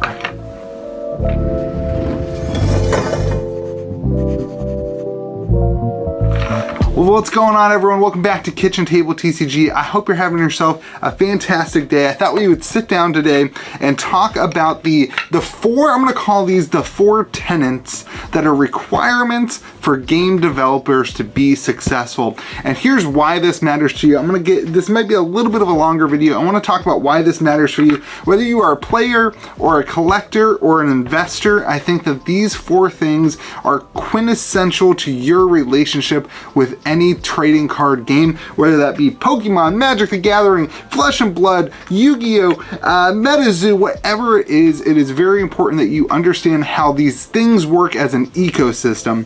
I've seen a lot of conversation happening with charts and graphs and whatever. I wanted to give you a 3D analysis of this. So I asked my 2-year-old if I could borrow her car, and she was okay with it. It was crazy. So let's get into it.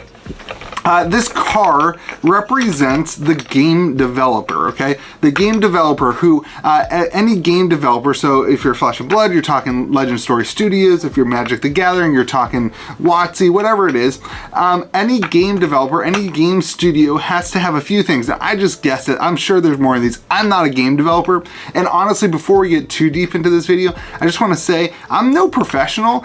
This is just from my TCG knowledge over the last, 10 years, but also now that I am running a game store and all that stuff, some things that I've noticed. So any game developer is going to have to do a few things. Number one, they're responsible for printing the cards, right? They've got to get the cards into people's hands. They've got to play test the game. They have to hire play testers. They have to spend time play testing.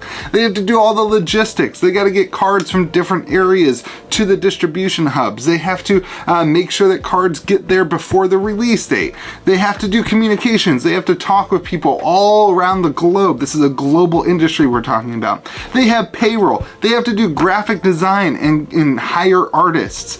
And they also have to work in a new creative design space to make their game unique. And I'm sure there's more things. And here's the thing, that game developer has to be able to move along. They have to be able to move forward. They have to start in one place and go to the next place.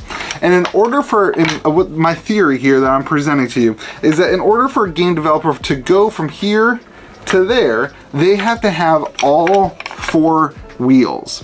And also these 4 wheels share 2 sides, okay? So on one side you have the LGS and the distribution hubs. And I put in content creators here because I really think in the future you're going to see LGS and content creators be a vital role to the playability of the game as we move forward in the world and as we move more into a digital age that is happening. That doesn't mean the LGSs are going away.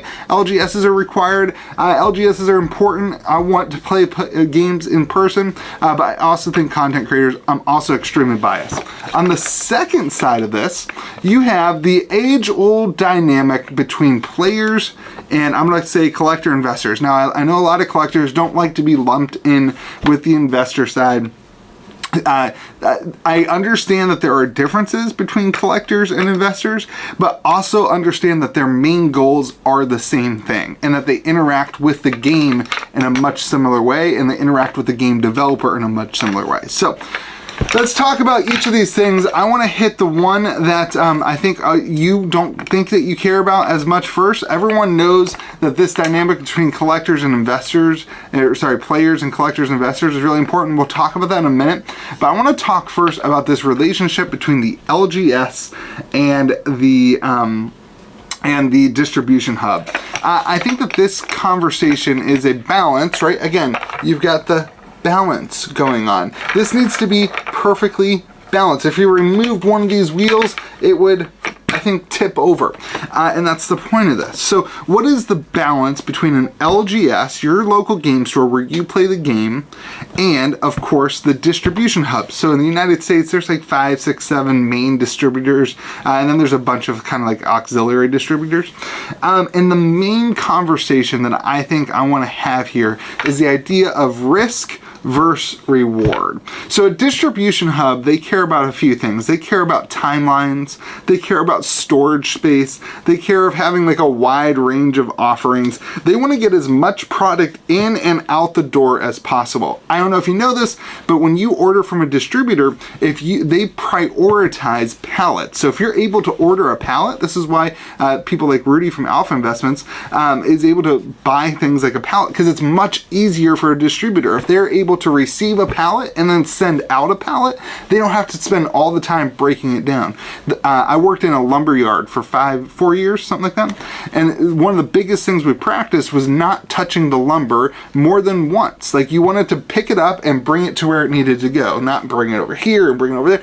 And distribution, they want to do the same thing. They don't want to be touching the product that much. They want to get it in the door and out the door as quick as possible, so timelines are essential. And their risk is holding on to the product for too long. Their risk is that they're not able to move the product from their door to the LGS's door and in order to make their product. That is how they work effectively. We're going to talk about that in 1 minute. Now, on the other side of things, you have these LGSs, right? So that's the distribution hub, and then you've got the LGS, and this is the dynamic. Again, I just said that the dynamic is risk versus reward. LGSs have all sorts of other risks, right? They have the player base, they have the margins, they have the liquidity of product, they have equality between other LGSs and competition between other LGSs. And then they also have the communication aspect between them and players, as well as them and the game designer. And we can get into this a lot, but kind of the key factor I want to talk about here is this relationship between distribution and LGSs. The way that it works in this ecosystem is that, and where it breaks down, is this idea of risk and reward.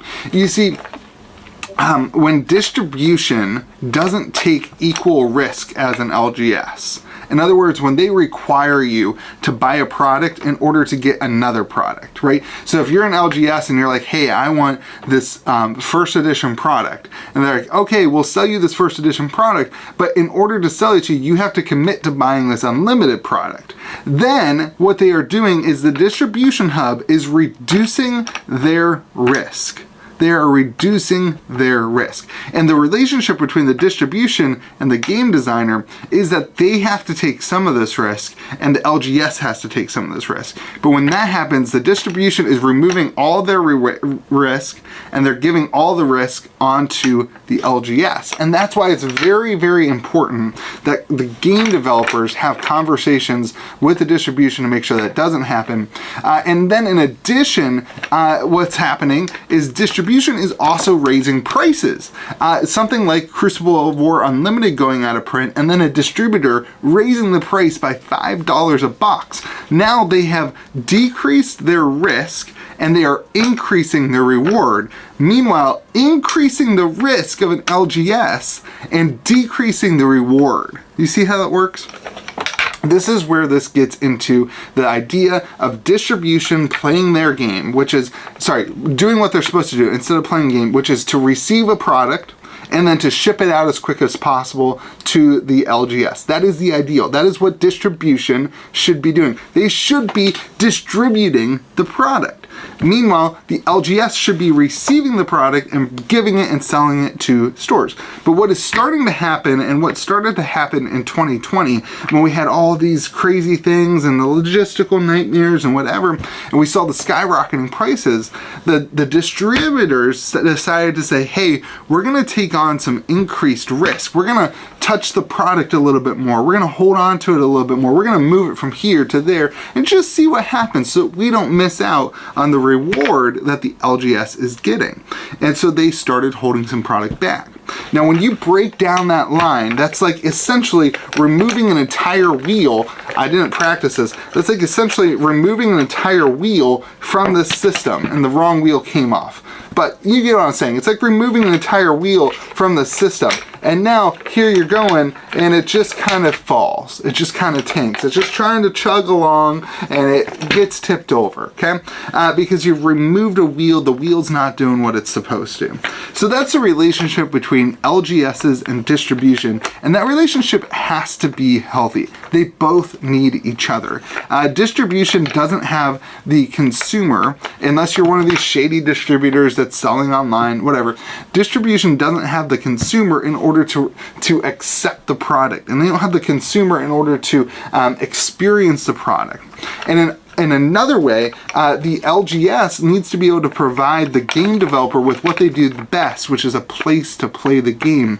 And the LGS can't provide the game developer with a place to play the game if they can't make any freaking money. That's the way this works. If they can't make money, if they can't make margins, if they can't provide food for their family in order to support a play space, then the game developer is not going to have anybody to play their game because there's nowhere to play.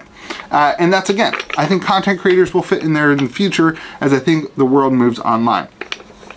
So that's an important trait, okay? Now, I got my wheels all mixed up when I put them back together, so let's kind of fix this. But the second side of this, and there's plenty more, and I'm very curious to see what you think in the comment section, what your reaction is to that, and what you have to say. Because there's plenty more to that. I'm trying to give like a wide range, also trying to give you some value here in your conversation in your day. So now the other side of this is this collector and investor versus player. And this one, I hate this conversation. I get this commented on my videos. I would say twice a week, somebody comments, why don't you just play the game, man? Stop talking about money. Why don't you just play the game? Well, that's great. And I agree. You should play these games. And I do play these games. There's plenty of gameplay content on my channel, plenty of live streams, plenty of deck techs, plenty of whatever. What I love, what I really gravitate towards in collectible games is the collecting and the investing. It's something that I enjoy, and that's good because it's part of this ecosystem. Don't forget, and I hope I said this at the beginning of the video, the ultimate goal here is for the game developer to make money. If the game developer can't make money, then they can't do all these things that they have to do. So you as a player need the game developer to be able to make enough money to do this play testing, to do the logistics so you get the cards before your big event, to communicate to the LGS, to make the graphic look good and make the graphic design and the art look good, and to create, you know, this immersive design space to make the game fun. You as a player need the game developer to make as much money as possible to make their game good. And if you don't have the collector or investor, I'm sorry, you can just throw the whole thing out the window because it doesn't matter, because they're not going to be able to make enough money to make your game good. I gotta get that back.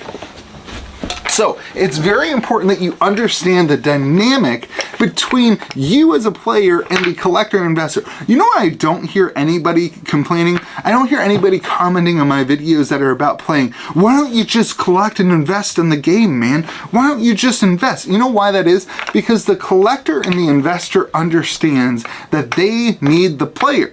They need the player so that this game developer can keep developing games. That's the way this works. Now, Pokemon, it's a little bit different Pokemon. I think, honestly, the market for Pokemon is very, very heavily skewed towards collector investor. It may not be this kind of 50-50 dynamic that I'm protruding.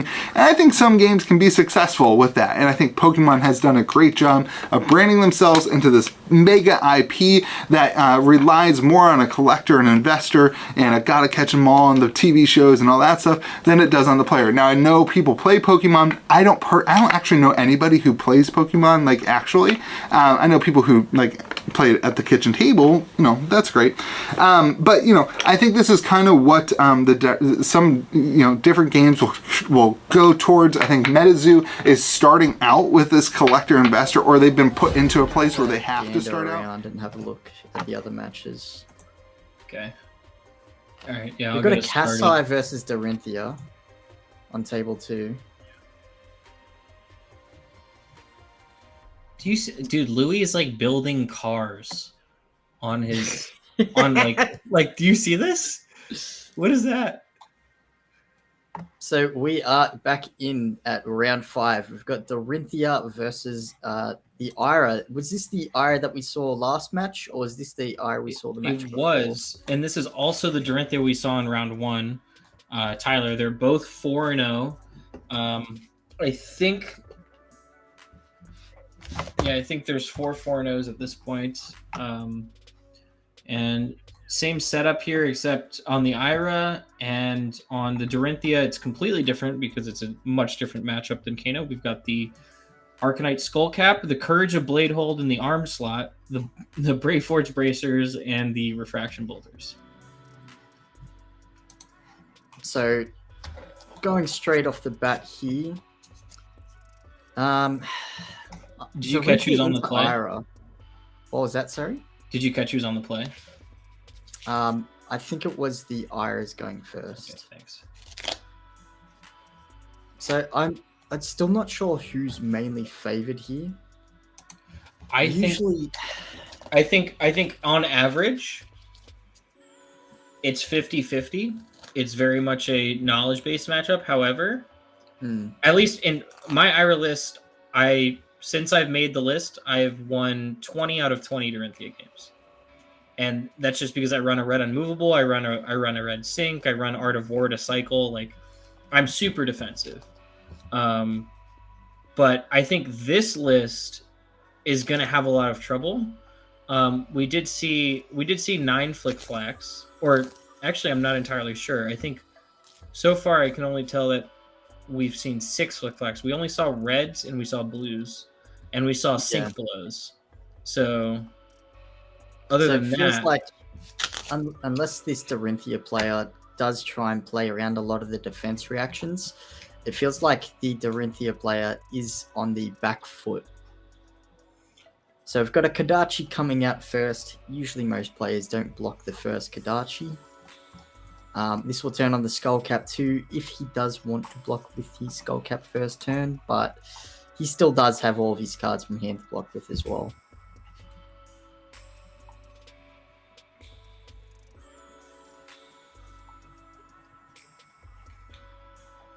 Ooh. A Whirling Mist Blossom. I might have arsenaled that. I love the Whirling Mist Blossom on Ira, but I personally, unless he's got the Razor, which even then I don't think it's that beneficial to do turn 1, I would have arsenaled. I would have honestly arsenaled that and passed if I had the Whirling Razor.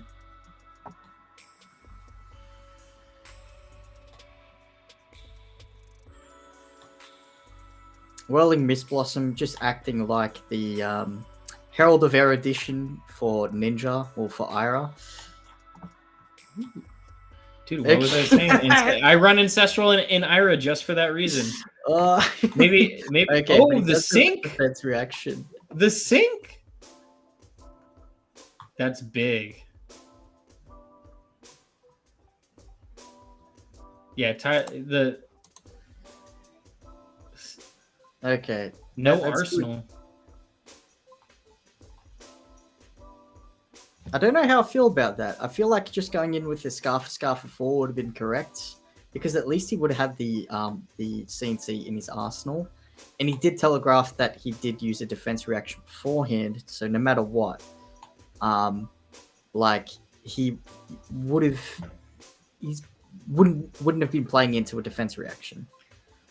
Yeah, I don't think that was in. I think that was a greedy turn 1. Ooh, he drew into the second Steel Blade. That's pretty brutal.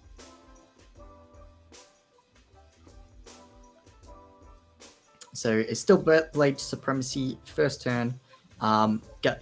Gives the weapon attack +2, and whenever this weapon attacks this turn hits, you draw a card. Yep. So we're realistically looking at potential 2-card threat on a Refraction Bolter's break, and in the worst case scenario, which does happen, is you can ultimately get a Twinning Blade here and swing 3 times. He can respond after the defense reaction because he is going to. Ooh. That's a very early route. Yeah, so there is the defense reaction. I think he knows he's not gonna swing twice. I personally would have waited for the defense reaction to come down to route back the defense reaction. Oh wait, no, but then you can just play the defense reaction. My bad. Big bad. Yeah, you can. Yeah, I mean, if it's something like an immovable, it's pretty big. Or if you've got the dominate, you can let it resolve and then knock it back. But the arsenal's here for sure. No, not a flick flack bonus.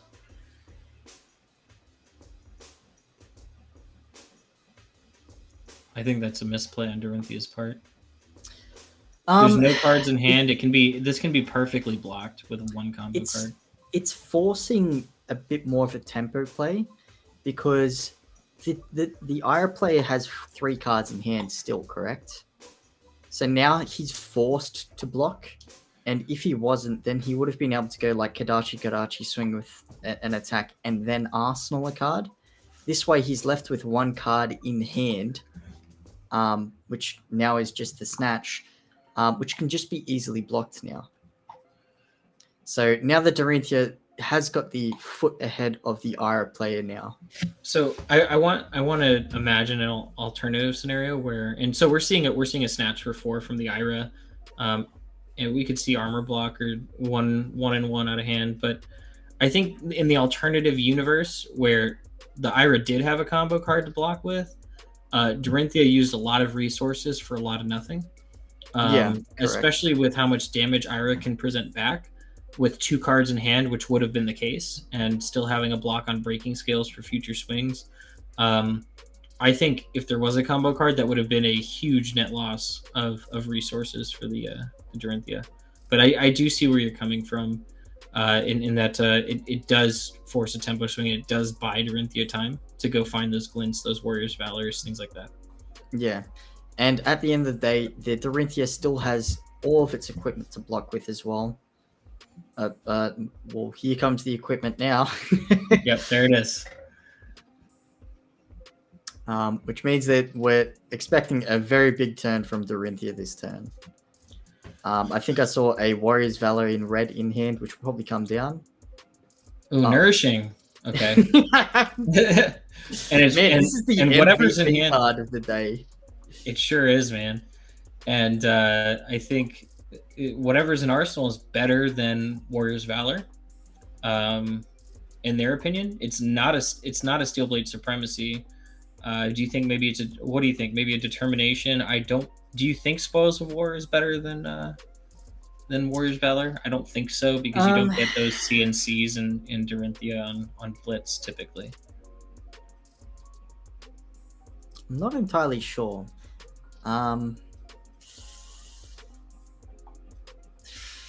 So the Ira took 3 here, and so we'll see 5 intellect from the Dorinthia, which is massive, absolutely massive. Is that a sharpened steel red? That's a singing steel blade and a sharpened steel red. Oh, that's pretty brutal. If I'm the Ira player, I'm like waiting for this Dorinthia to show their hand, and I'm like putting my face to the screen to see what's going on. So it's taking 2 here. I think it's 27 on 16, I believe, off the top of my head. I really should have been writing this down myself. What the health? Yeah, the health total right now. I think Dorinthia's at 6 and Ira's at 13. Okay. And yeah, I think this is not that great for. Yeah, we just saw Ira with another off turn. I think they've got either a D react or a very strong attack for tempo moving forward. But so cracking the courage. Ooh, Dauntless comes out. Dauntless. Oh no! I mean, there is a tunic resource out, ready to go, but that's still pretty brutal. Haven't seen any Kadachi flying kicks tonight as well, which I think that's largely because of So Dauntless says that if you want to defend with a defense reaction, it costs 1 extra. You've got the Sharpened Steel, which gives +3. The Ironsong Determination gives +1, and also gives it Dominate. So this is a Dawnblade coming in for. I can't tell the color of the Dauntless, but this is a minimum of 6, 7. Minimum 10. of this is 10. Yeah. 10 with Dominate. And I'm anticipating a glint because if there wasn't, or actually just a strong reaction would make more sense.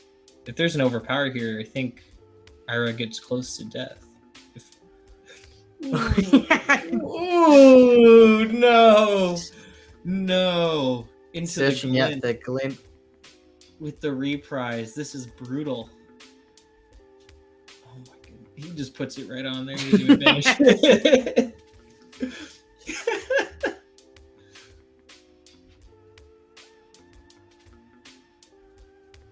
Oh man.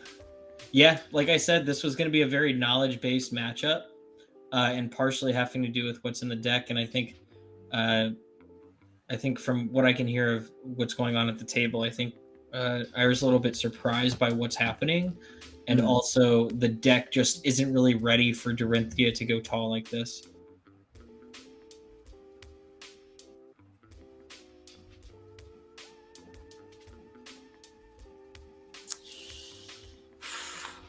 If only that was red. From Arsenal. That was from Arsenal. Yeah, if only it was red. Yeah, that would be big.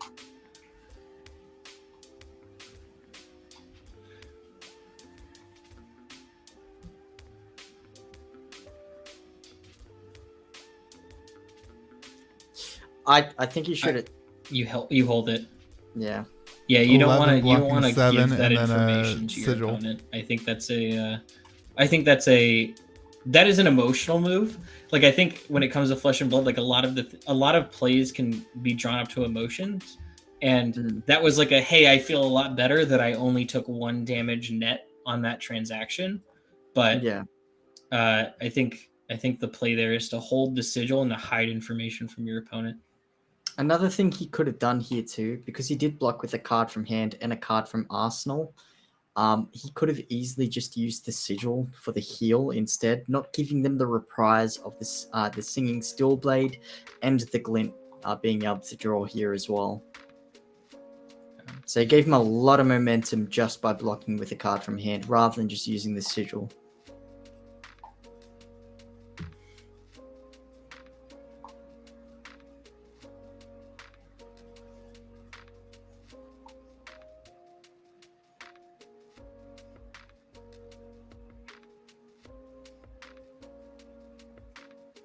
I think he forgot that he had cracked courage, and so he tried to pitch. Yeah.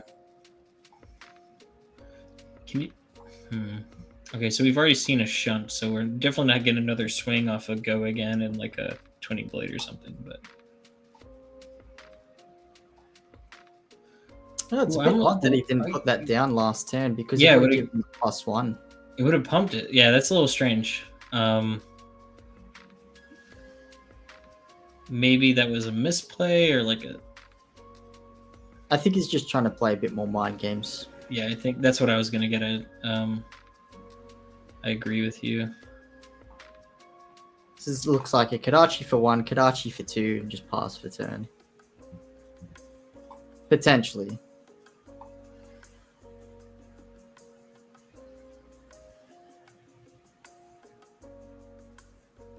Okay, so actually Dorinthia is at 13. I was totally wrong. Dorinthia is way ahead on this game.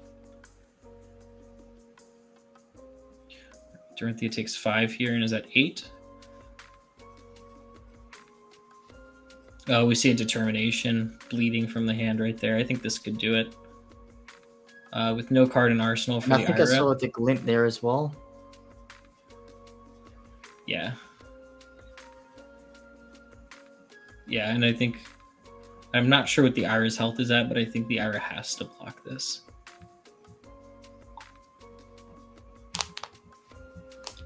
Yeah. Dorinthia is a big check on aggro Ira.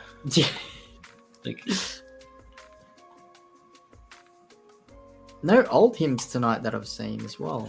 Yeah, I'm going to actually check the meta breakdown. Sorry we don't have a visualization here, but there are no Oldhams that have responded to the survey, but that's only about half of the participants. I did see actually at least one player's on Oldham. I think Drew Cordell's on it, and I think someone named and Max Thomas is on Oldham as well. So there comes that glint down, giving him the draw as well. The attack hasn't hit yet because he's blocking for 4. So he's just getting the go again right now. Unless he's able to pump this, then the Dorinthia player might have to end turn. But here comes the stroke of Foresight in red, giving it +3. Yeah. And the other card I think is a sink below. So if he draws into another reaction or something more effective to Arsenal at this point in the game. Oh no, it's a Iron Song response. That's game. Whoa, Dorinthia's taking it all today, it looks like. Yeah, absolutely. I think we haven't seen a Dorinthia. No, we did see one Dorinthia lose today against Bravo over in round 3, I think. But yeah, well done to Tyler Broughton of Team Kitchen Fable, who's currently 5-0 in the skirmish as a Dorinthia. Follow us on Team Kitchen Fable on YouTube. He's also got a deck tech on Aggro Katsu from the Road to National season, and that's plug number 2 of 100 tonight. I'll have to like run through them at the end. Yeah, I think this matchup went exactly how we talked about again. Like Ira you got to be prepared for it, and both in your list and also understanding the matchup. And I think for the most part, I think Dorinthia just knew what they were doing. Dorinthia was playing those mind games, like you said, was ready to go. Well done. So that's it for round 5, and we will go to another break for the last round of round 6, and then we'll go into top 8 afterwards. What's up, everyone? Welcome back to a video with me and my daughter's toy car.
What matchup are we looking at? Okay, we're looking at Briar. This is our first Briar of the day.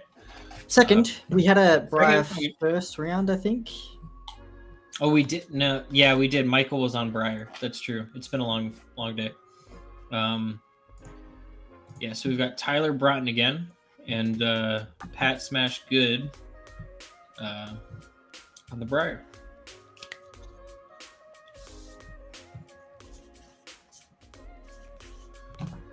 So Dorinthia's opted to go second here.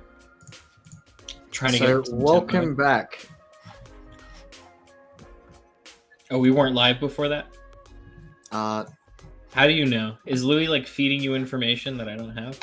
No, I just have it on stream. I think your stream. Well, I think your stream is like sooner than mine. I think you're seeing stuff before I am. Yeah, as I was saying, we got Tyler Broughton on Dorinthia and Pat Smash Good on Briar. He's running Bloodsheath, Grasp of the Arknight, Skullcap, and Snaps. I assume the Bloodsheath is for that extra block to kind of take away or prevent counters. I will say it's quite ballsy for the Dorinthia player to go into Briar without any arcane block. Yeah, I mean Tyler's a ballsy player. He's literally like the no blocks guy. He will not play a deck in any format and block. Like he played aggro Katsu all RTN season, and I saw him block 0 times. So we got a Sonata off the top whiffing. I don't know if I played Sonata turn 1. I mean, I know he wants to bleed Arcane, but I just love that card in Arsenal when I play Briar. Okay. I think he can set up his what's it called? His embodiment of lightning and like an arcane damage off the Grasp the Arknight if he wants to, if he does whiff still. But pushing damage right now only gives the Dorinthia player able to. Oh, okay, so he's going straight into damage with a ball lightning. Okay. He's gonna try swing Rosetta and Arsenal, it looks like. Yeah. So the 2 and 2 still not bad for first turn. Yeah. So of course, ball lightning has go again, 0 block, but it buffs all the rest of the attacks for the rest of the turn. Into an exude confidence for 4. This is bold. Yeah, it's pretty good because he can force out no defense reactions if he has any defense reactions in hand. And he is able to buff it again still by using the ability of Exude Confidence by giving it +2 by pitching a blue. So my thought here is that, Dorinthia's not really punished that hard by getting it pumped because the Briar would be out of cards in hand. So I think the Exude was to force a 2-card block. I think there was no intention of a pump. But even so, I think you can guarantee some damage on the Rosetta. The only thing that I can think of is this Briar's paying a lot of attention to what Dorinthia was blocking with, and when he saw the Red Warrior's Valor come out, he probably assumed that the rest of the hand was pretty good. It's the only thing I can think of. Yeah. So we're on 23 versus 20 right now. Ooh. So he's saving the bolters.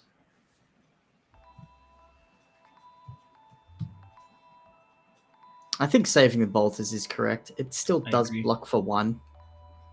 Yeah, it blocks for 1, and I think ultimately, like, it's the threat of saying I can get go again whenever I want. Yeah. Versus you can play around the Glint reprise in the mid game. Because in the mid game, if you're worried, if bolters are gone, you can say, yeah, I just won't block you. Ooh, he did not pump with Braveforge, so we gotta assume a reactions here. Costs 1 reaction. Yeah. Oh wow, that's a massive block from the Briar player right now. Yeah, and he must have a really good hand because personally I think even if you give 2 of the armor pieces in a card from hand or an armor piece in a card from hand, yeah, it's spicy.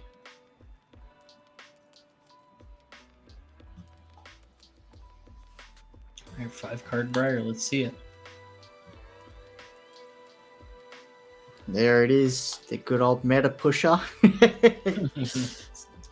Ooh. Well, okay, well, so any attack that hits this turn, Exude Confidence coming in. Oh, that's 6? pretty big. And if he's got the press, he's got the press. Yeah. Because Dorinthia, unless Dorinthia has Nourishing here, won't be able to react. Just to confirm, I believe the first Plunder run is a blue, Yes. while the second one is red coming from hand.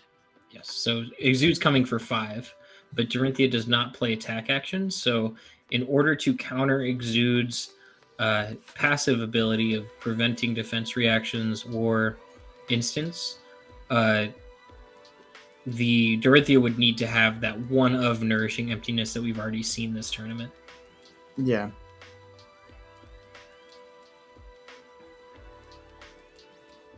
And of course, you know, drawing 2 right now is massive for the Briar player. Blocking 6 out of hand. If we see the Lightning Press, this is really not good for Dorinthia. Yep. There it is. Yep, there it is. Yep. Yeah, you can't do much about that one, though.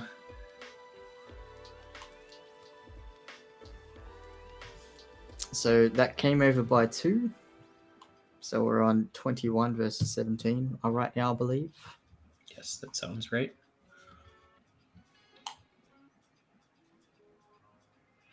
Yellow hitting for 1.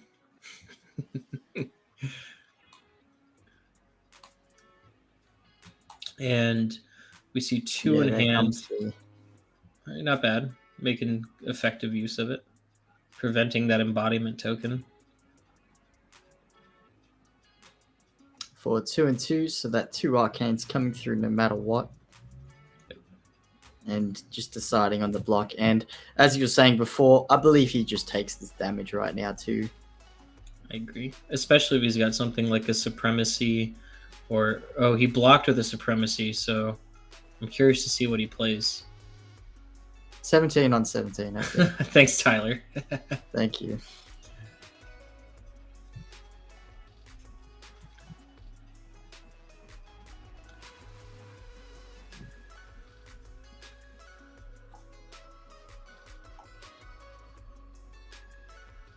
So from Arsenal.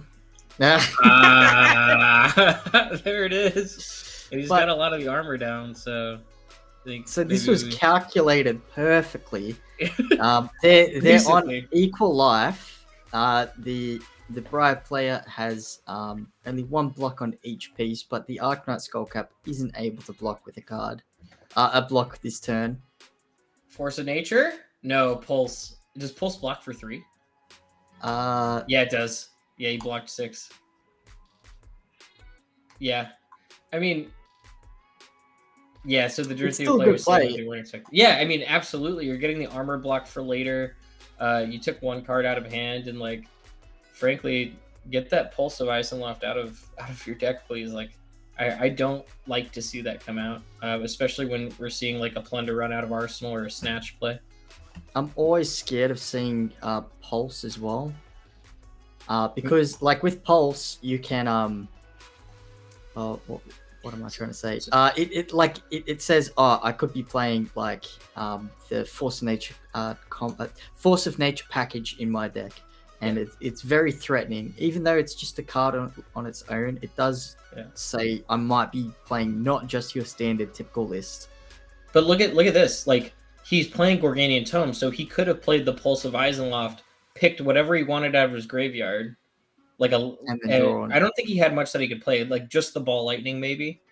But typically that's a fantastic line there. Okay, so we're seeing not much happen here. No attacks came out. He made the Rune Shannon resetted for 2 and 2. And still had cards in hand too. Is he taking a turn off? Is there anything he can do to extend his turn here?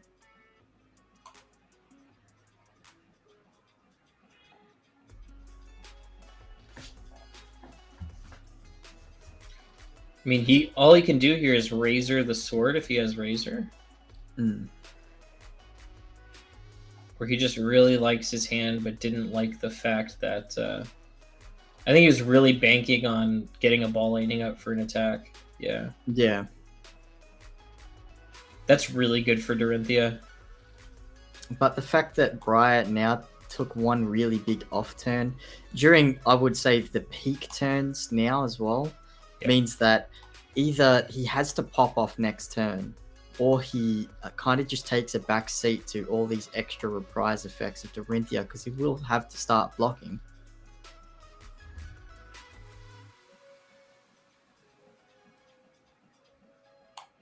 Oh, it seems like Dorinthia misplayed and meant to. Oh, and Briar's going to let it happen. Oh boy. Okay. That's fair. No. It is a skirmish, so typically you do see some take backsies, although Tyler, I'm roasting you here on stream for that. You kind of deserve to get shamed by the community. Shame. It's alright. They're both going to top cut anyways. No, it's like, I gotta troll my teammate on this one. I think this is just, just bragging rights now, whoever comes first. Yeah, totally. And to keep in mind, like, this is a online skirmish, so this is just for XP. All prizes are going to be randomly given. Yeah, correct. So the stakes are really low. This is really, like you said, just bragging rights. Yeah, that's pretty brutal with bolters up. Dorinthia's still got armor. That's what I'm seeing, and I think I see a sigil in Dorinthia's hand there.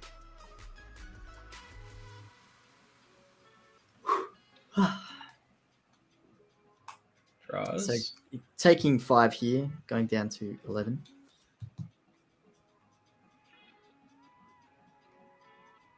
Man, both blue responses. That's rough. Oh wait, so we got a Dawnblade for 6 on hit draw.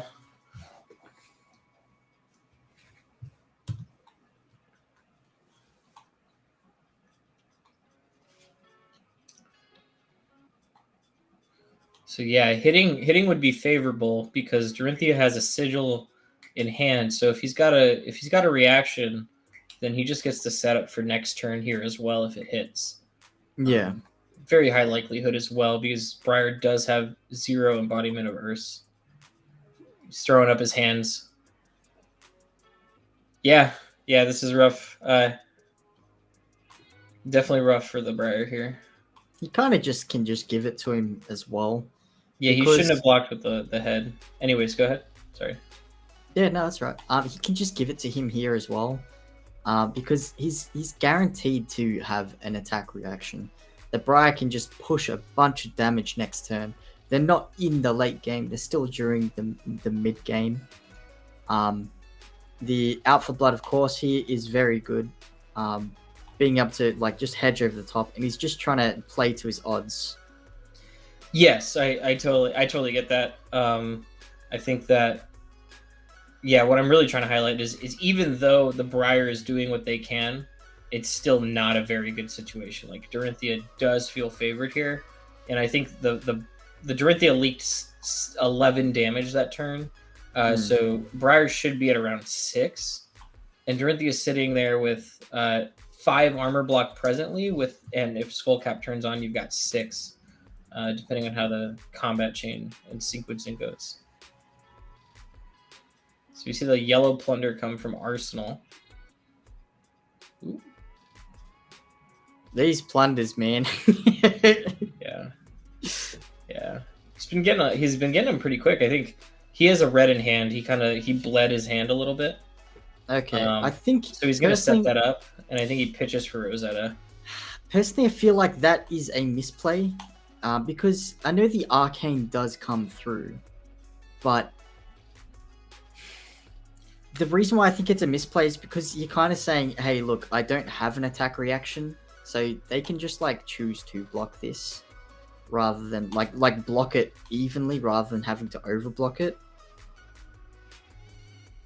You know what I'm saying? I don't block Arcanic Shockwaves, so But it's just off 2 plunder runs is why I'm trying to say. Oh yeah, actually, my bad. I'm totally out of it. But yeah, they can evenly block. I mean, you could. I mean, he has 2 cards in hand. I mean, if he didn't bleed the other plunder run, there's still the threat, I think. So we see a block for 6. No, Skullcap's not active. Yeah. Which it was a Arcanic Shockwave for 6. We could see a Brave Forge block here.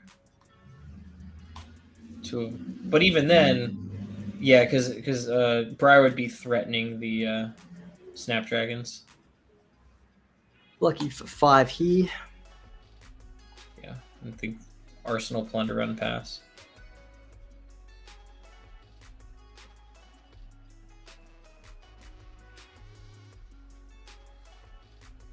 I still think this still could go either way.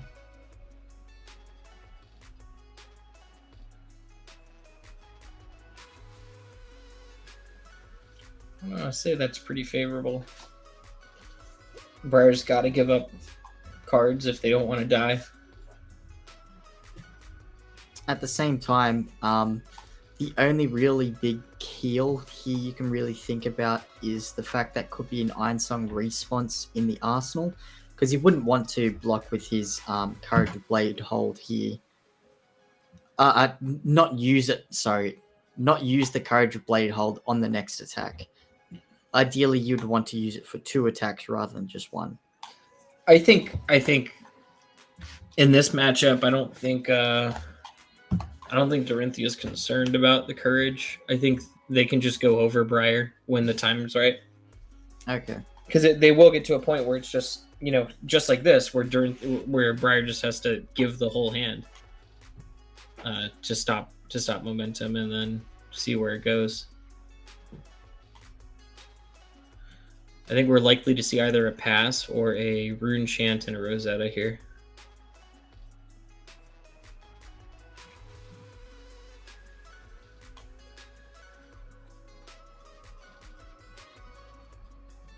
So we know this is a plunder into a ball. This is just an easy block too. Yeah, this is a tempo play, but I don't know if that was the right move. I think even presenting the ball.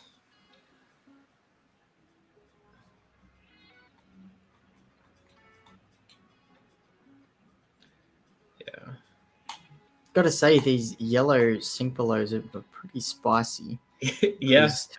Like most cards do block for 3, of course, and the yellow just allows you to be able to swing with your weapon or use anything that you want. It's a very defensive list. It's a list that I really do appreciate. Yeah, it's definitely clever. It's definitely some spice on the typical Dorinthia formula. That is definitely what I'm seeing here. So unless that is another Singing Steelblade in Arsenal, you won't be able to gain Go again, because this is just a Dawnblade coming in for 6. Yeah, I think we would have seen the Courage cracked if that were the case, just to guarantee this cheap swing, and then to also not have to play this, to pitch the Singing. Yeah. At least from the get-go. But who knows? It could be some sequencing mind games. 6. Here's the thing: is if this is we've got Briar at 6 or below life right now, and if Briar blocks 6 and takes 3, then it makes the next turn that much harder because they're only going to be able to play 2. And Briar playing 2 is typically not the greatest thing in the world, especially when we've seen something like the Gorganian Tome come out. So we got a 6 block here with 3 cards. That's. He's holding on. Yeah, there we go. Yeah, and that. He's going to glint it and then pitch for it. Yeah. Oh, response. Oh, just a response. It could be lethal.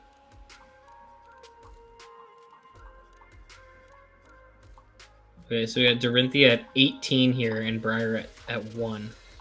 Yep. I don't know. I still feel like the glint was correct there, right? Because he wasn't doing any damage to him at that point. I think we saw a guess- concede from. No, just kidding. Never mind.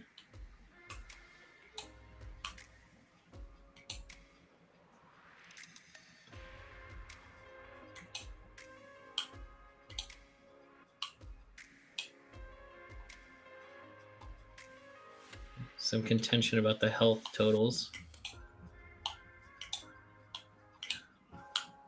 Yeah, Dorinthia's been keeping track via notes.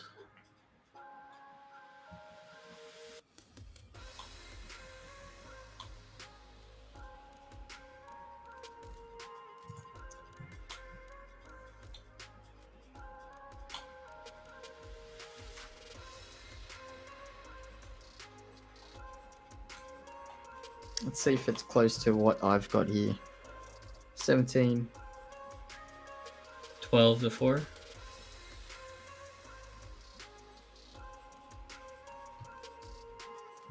Ah. Yeah.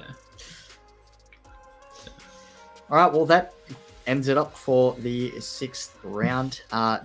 Both these players played extremely well. Dorinthia, of course, being the absolute powerhouse today on stream. Both these plays will be going into the top 8 cut. It is top 8, correct? Not top. Yeah, top 8. Yeah, they'll definitely both make it. We'll probably see a rematch, and I think honestly, I think the Briar was playing really well in that turn 3 mid game. They drew into all actions. Yeah, and could not. Their out was using that. Was using that Pulse of Eisenloft to get an attack on top, draw into it with Gorganian Tome, and then have a turn. But just a handful of plunder runs after that kind of, kept him from really being able to play that game. If you notice, there was also, it feels like his list is extremely heavy on normal actions. So he's got the plunders, he's got the pulse, he's got the plunders, and he's got the plunders, he's got the pulse, he's got the plunders. Yeah. It's my new favorite Yazi quote. And also what's the other one? Sonatas as well. So it might be a ratio issue, but he did make it to the top tables with this deck. So I guess we will cut to another break and we'll see you in the top 8. Yeah, fantastic. What's up, everyone? Welcome back to a video with me and my daughter.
asking me for something, so let me find out. What's up, Tyler? What's the deal?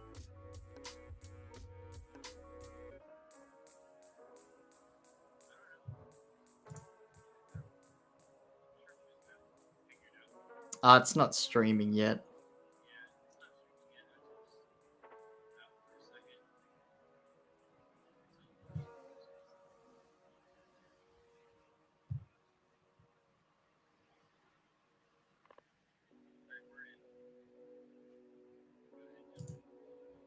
All right, so we are in the top 8 finals for Skirmish. I don't know the name of this Skirmish, but we've got the Dorinthia player that we've been following all day versus a Kano in top 8. The Dorinthia player, of course, opting out for the Hope's Merchant Hood and Arcane 3, while Kano's going with the original package. Who do you think is more favored in this matchup? Personally, I think consistency-wise, are you talking? You're asking me, or was that rhetorical? No, I'm talking to you, but you're talking in their Discord. Okay. I was gonna say, I think consistency-wise, it's probably gonna be the Dorinthia. However, I mean, Kano is Kano, but from what I can tell, Tyler's been pretty consistent. He played 2 Kanos in Swiss, and he won both of those matchups. And yeah, I got it sorted.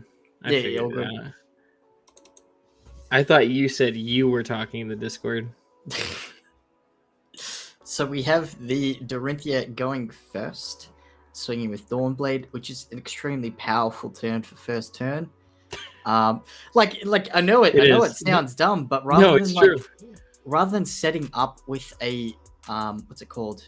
Rather than setting up with a non-attack action first, just swinging with the weapon is so much more stronger than a non-attack action. Because this way it says I might have multiple attack reactions, and then it forces the Kano player